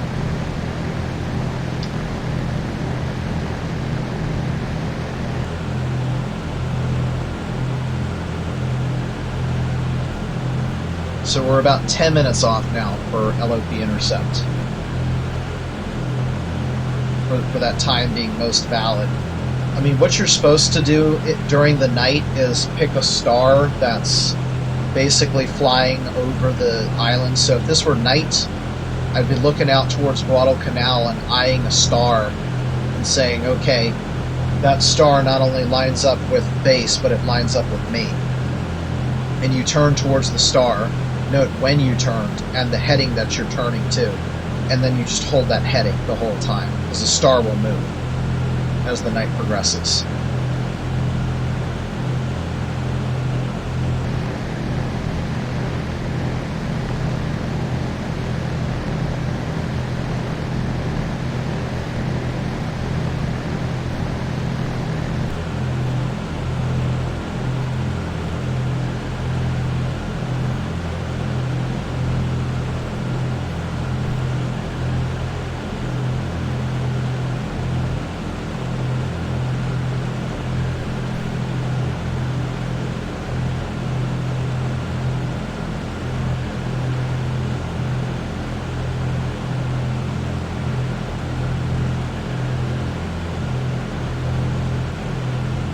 So far, other than doing that oh my gosh correction where I realized how far that I was off, we really didn't stray all that much from track. I mean, you can clearly see that using the bubble sextant, there's no question about where I am. Like, I knew that I was going to hit either Guadalcanal or something else, and that's how I knew right away that the island with the mountain that we were looking at was Guadalcanal versus some other island in the Solomons. So it really does help. But using just the bubble sextant, I mean, we're so close to the line of position intercept that the only way we would not see it is if the sky was 100% overcast or it was obscured in fog. So for this, we're performing about where we need to be able to hit Robinson Crusoe. So I'm going to mark down the LOPI time as 2:29, and let's see what that's going to tell us. Yeah, that's basically telling us that we're on the line of position. That's perfect. So it's doing exactly what we needed it to. You notice how I'm not having to produce any sort of offset? That tells us that we are indeed at the LOP. So there is no question about it now. At LOP, we turn to a heading of 103.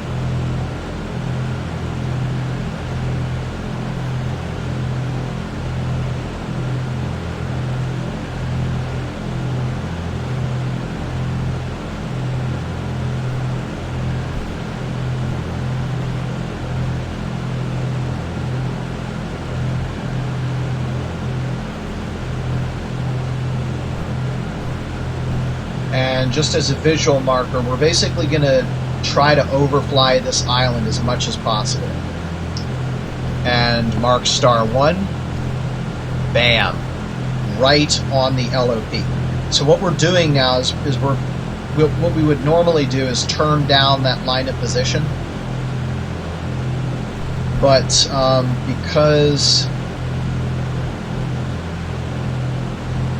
hang on a second here. The azimuth is at 237, so 147. Yeah, it's about 40 degrees steeper than what we would normally be using.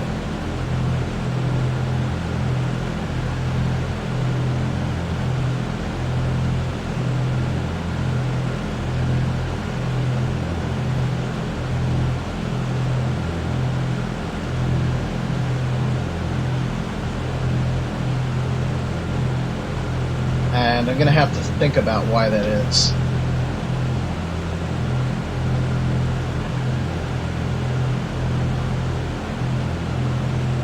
Oh yeah, it must have something to do with the time. So the fact that it's 5 minutes early. So that just happened to be a happy coincidence. I don't think it's because we were actually on the line of position that it happened to line up. It had to do with the fact that we were on the line of position, but we were also offset from Guadalcanal at such a distance that it ended up evening out.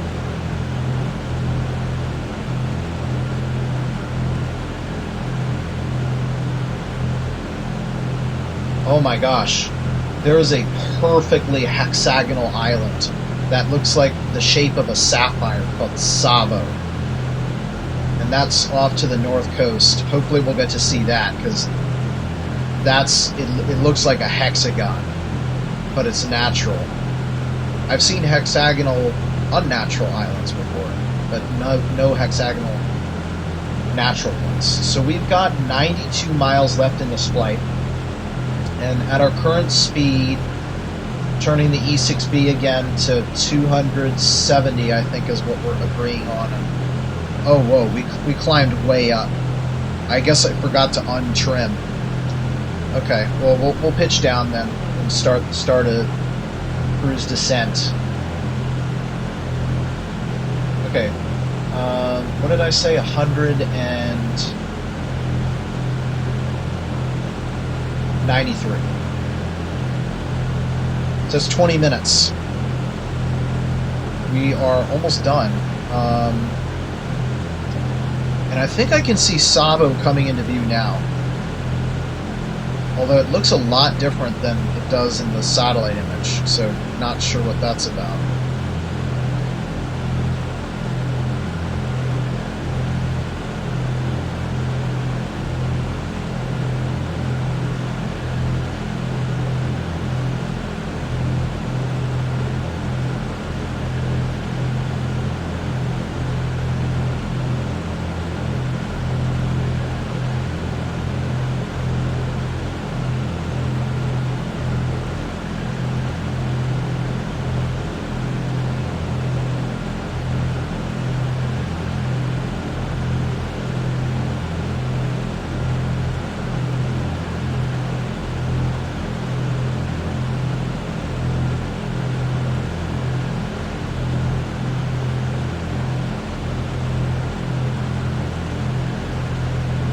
Okay, we just had a wind change there.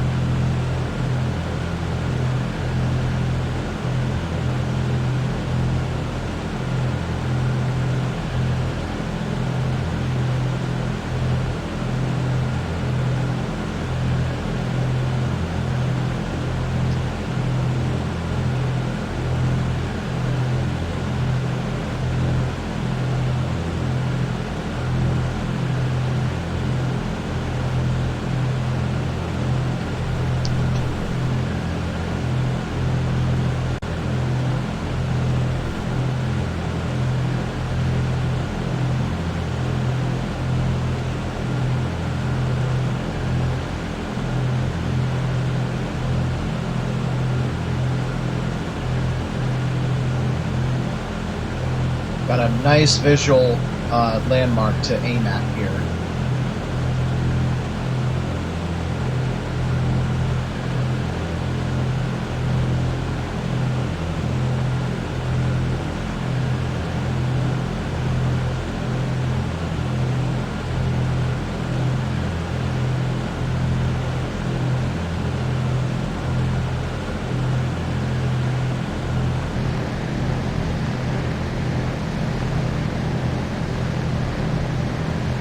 Okay, that crescent-shaped island is Laumua, and that outermost one is Lamon.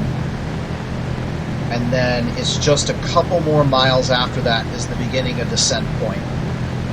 And I can see base. That's Honiara right there, and Henderson is just about there. Looks like there might be a little bit of valley fog, so we'll have to mind that. Okay, that is what I was expecting to see. That's Sabo, and then behind it is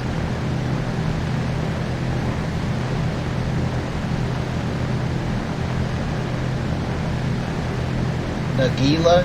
It's like Nggele. Ningila.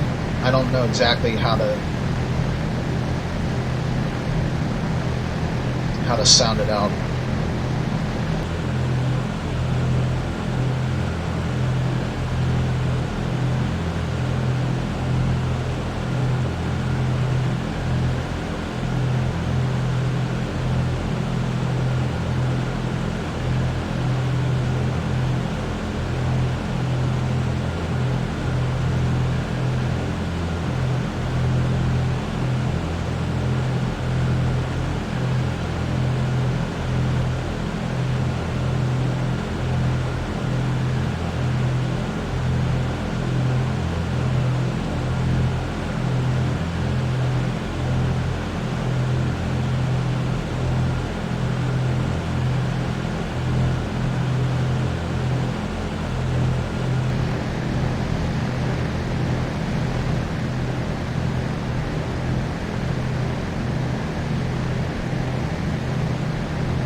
Okay, I'm taking this time down as the beginning of descent. 02:38. So that was a leg length of 9 minutes, and we were calling for 9 minutes. So this is the beginning of descent. Going to the descent checklist. Descent, throttles 15, and I think I did not revise this. I think it needs to be revised to 20. I'm going to bring them back to 20.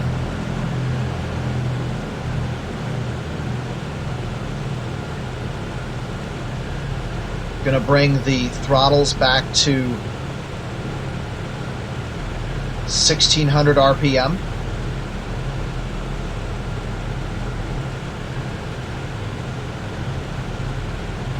And we're just about down to... No, we're way higher. When we get to 12,000, we'll be able to do more. So at this point, I'm going to say that we can fly visually because we've just hit our last checkpoint. So at this point, we'll just keep going. Honiara is about 6 miles east of the actual airfield, which is on a point. So we're actually heading straight for it, and lucky us, the runway is actually oriented towards us. So hopefully we can do this one as a straight in.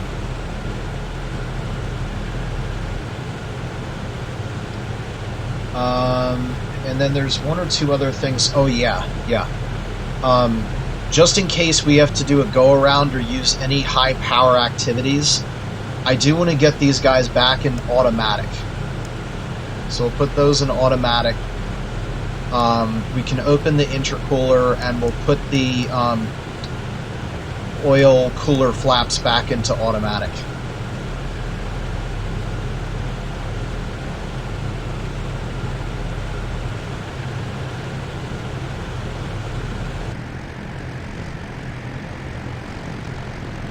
That will help slow us down as well as cool the engines.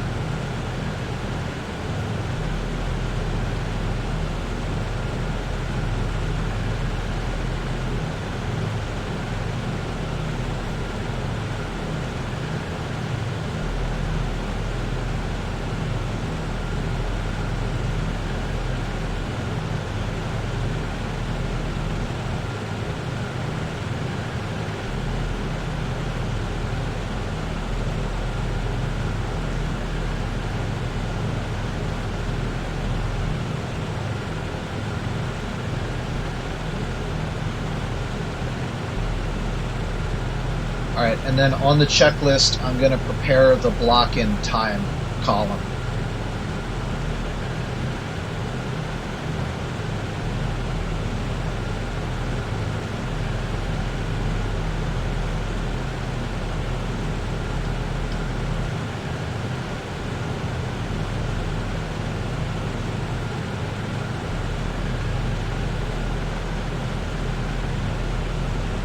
I want to analyze this trip because I wanted to analyze the first one, but because we had so many issues, there were too many variables to account for, so I couldn't do that.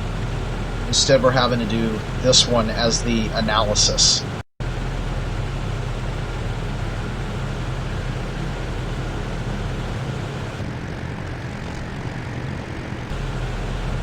And this one will kind of test everything that we did so far. My biggest concern is the fact that we were going a lot slower than what the DOH said.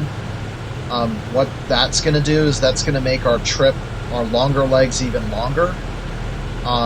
Assuming that this happens, totally consistently. And the other thing that it's going to do is throw off the fuel calculations. Like, if we're still burning the amount of fuel that we would normally burn at high speed, then we've got some problems, because that means that we might not be able to make the long leg from Easter Island to Robinson Crusoe.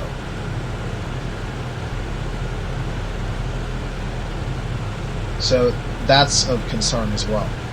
So I think what we're going to do is when we get the plane stopped on the taxiway after we clean up for takeoff, we'll put the parking brake on, we'll go to minimum RPM, climb out on the wings, and put some fuel straws into the tanks to measure what the actual fuel tank levels were. And if we do that, we used the reserve tanks, or sorry, we used the reserve tanks for the climb exclusively. We used the drop tanks for the cruise all the way, and then we switched over to main, and we used the main all the way to the landing checklist, which at that point, you know, it's basically a glide. And we have the times that we switched tanks, and I have the time at the beginning of descent. So that should give us all the information we need to be able to find out what the fuel burn rate actually is and cross-check it.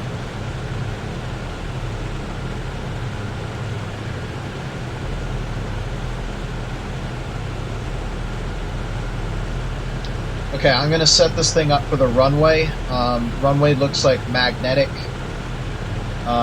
06.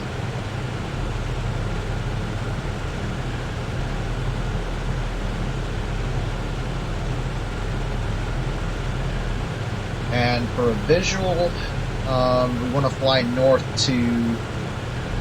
beyond the town of Honiara, which is coming up right now. I think I will cut the throttles to 15 at this point, because we have to slow down as well.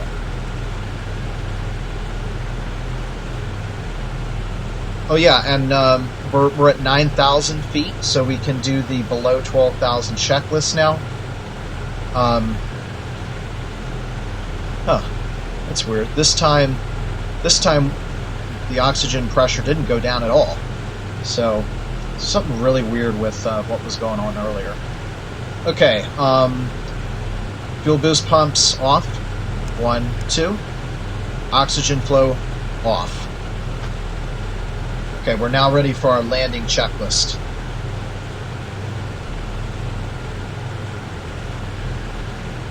Which I can start doing now, because we're starting to get really close now. So fuel selectors will go to the fullest tanks, which actually I think it is still going to be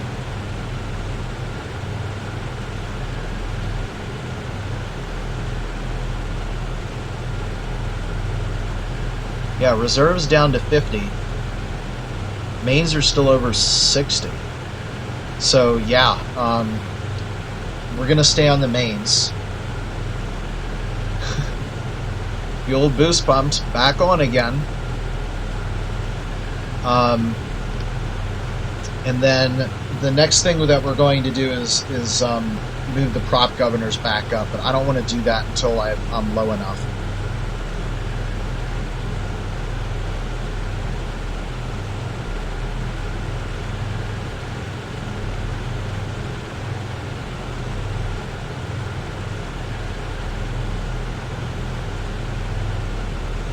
Okay, I have visual sight of the runway now, so I think we're a little bit too close, so I'm going to pull the angle here up a little bit steeper with the runway.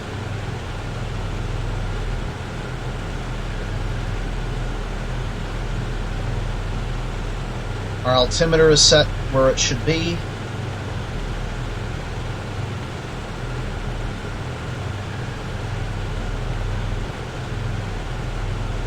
And at this point, I should probably also reset my view. 1, 2, 3, 4, 5. That should put me exactly where I need to be sight-wise.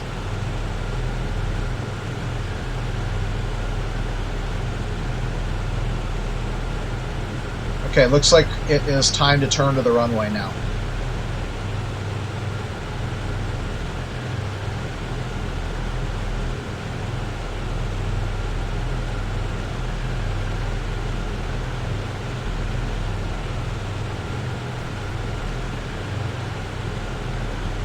Alright, I'm going to put the throttle back up to 2600 RPM.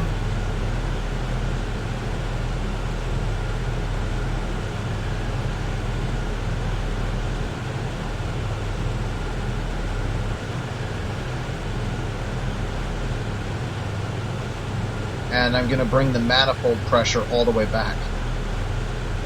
And hopefully we will sink. If not, we'll just do another traffic pattern again. It's amazing how much difference 2,000 feet makes. I mean, last time we came down from 15. This time we came down from 17. You know, geez, what a difference. I could also try doing the dive flaps and see if that helps us decelerate at all.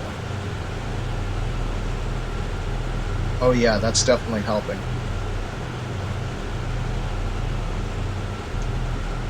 Okay, well, at this point, I can put the manifold pressure back up again. 2600 RPM, auto rich, intercooler shutters go to open. Okay, and then speed established 175 miles per hour. And if we can do that, I think we're going to make the runway. Okay, we've got 175, landing gear going down.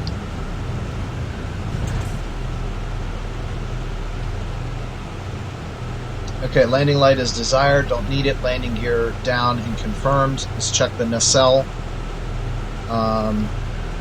Oops. Okay, down. And all we got to do now is establish 150. And I'd say the landing is pretty much assured at this point, so we're going to put the flaps down.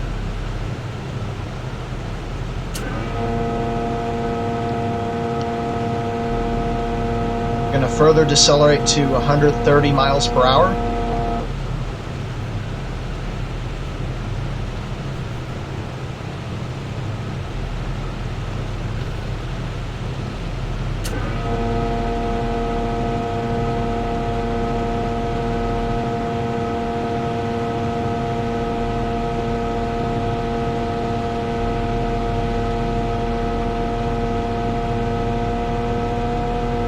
Come in over the fence at 110.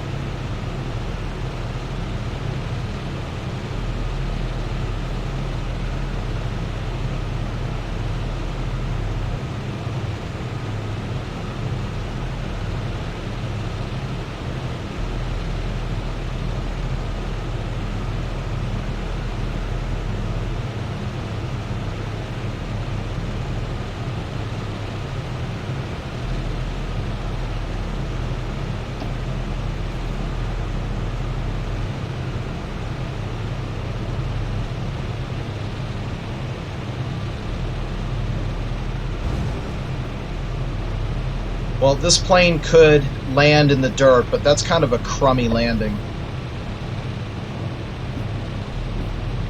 I don't like what's going on with the rudders right now.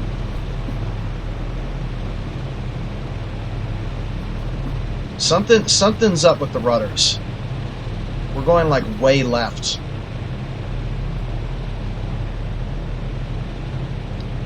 Okay, let's bring up the plate for this airport.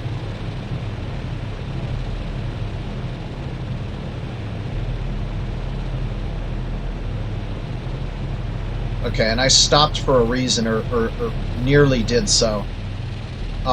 This airport has no full-length taxiway, which means we have to back taxi to runway.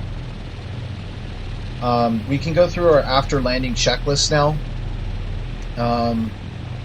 So flaps up.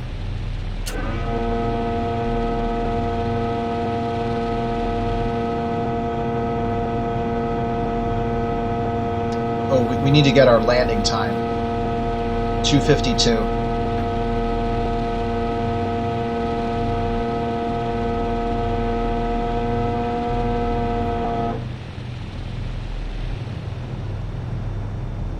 Okay, flaps are up, and then we'll go back to the closed position.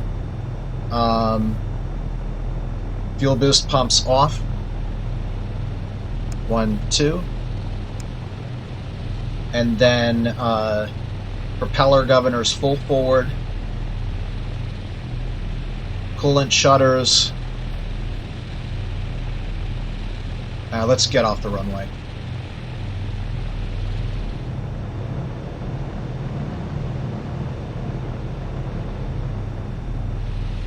Alright, I don't want to come anywhere near that fuel tank until I have confirmed the tank levels.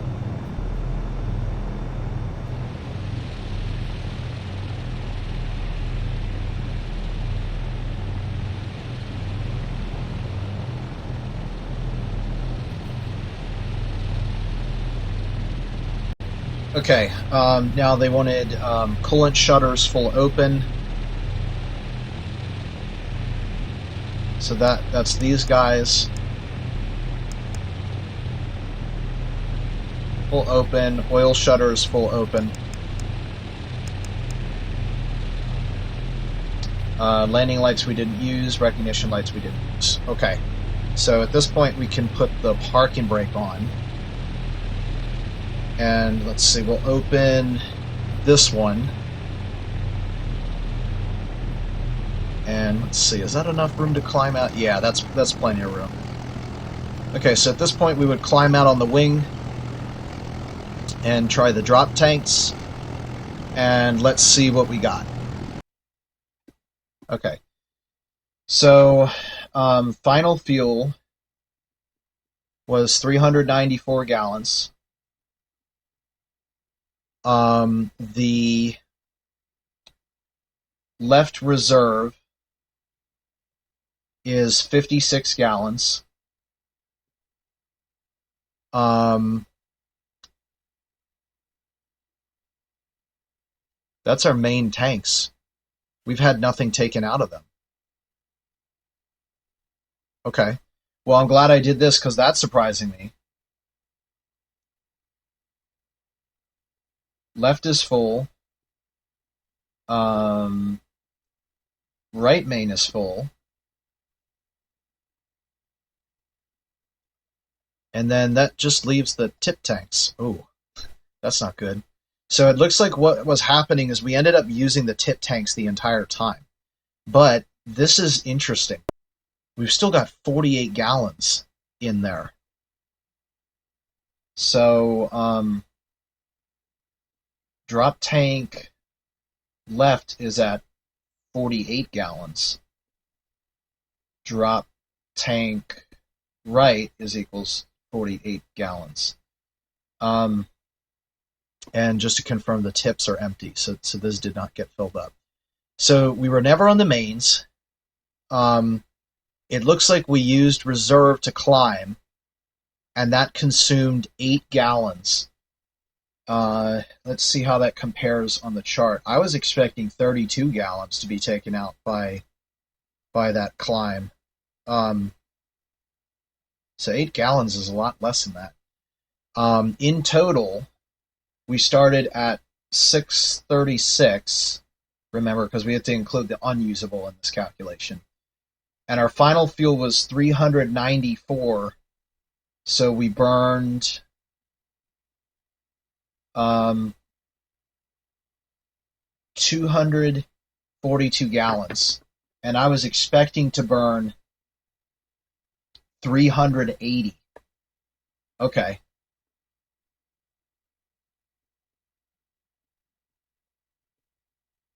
Okay.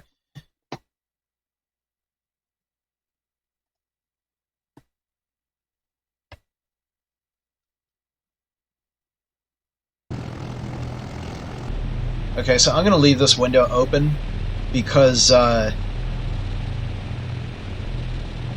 it's actually hot, and I'm going to open that one too. And we need a little bit more gas here so that we don't get spark plug fouling. So, I have mixed feelings about that, right? So, we were slower, but our fuel burn rate was much slower than what I was expecting. I can tell you this definitely wouldn't have happened if we had stuck with the old plane, but we probably would have had something on the order of 36 crashes by now. So we burn less, but we move more slowly.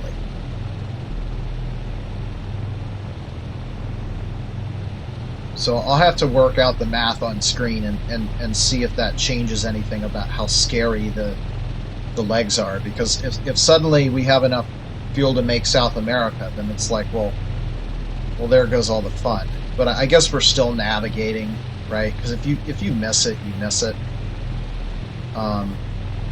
Or how about this? We could increase the RPMs of the engine to go faster and burn the same amount of fuel that we were expecting. We could also do that.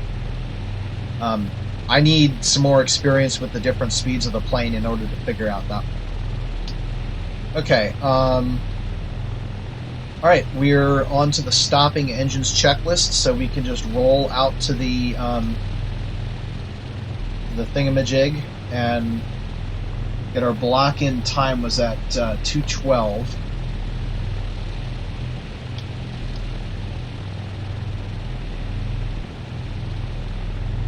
Let's see, I'll take note of the speed. 1900 RPM seems to be the Goldilocks zone for taxi speeds.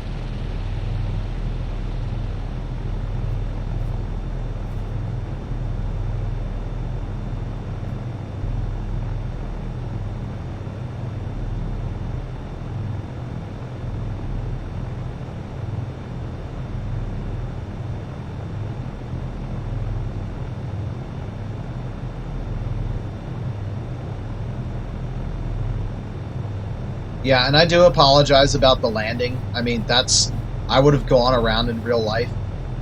I don't have much experience flying this plane, unfortunately, compared with the other ones, so it's gonna have to be what it is.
Okay, and check the debug screen here. Make sure our fuel level comes up once we park the plane.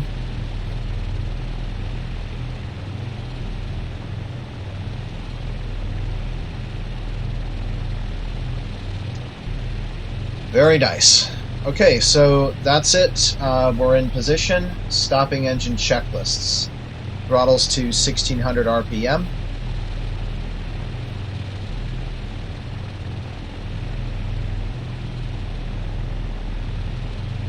And we'll return them to 1200.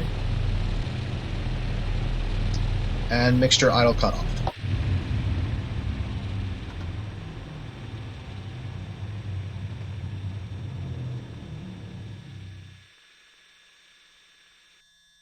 Okay, magneto's off.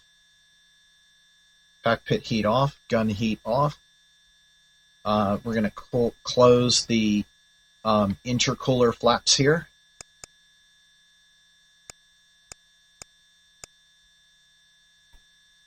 And then the coolant shutters, we want to close them too. And then the oil shutters, we'll put them back in automatic.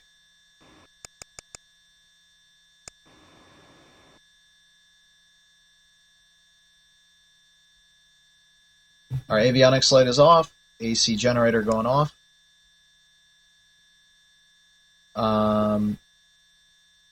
Generator's off.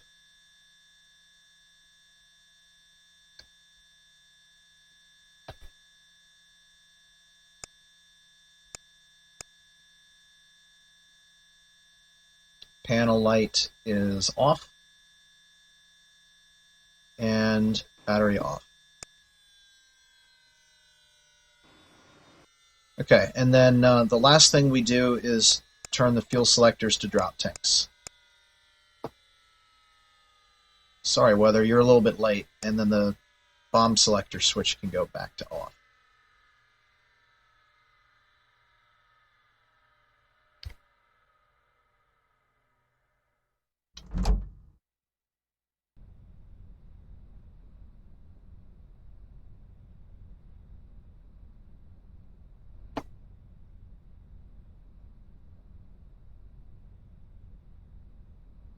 Cool. So, guys, this is it.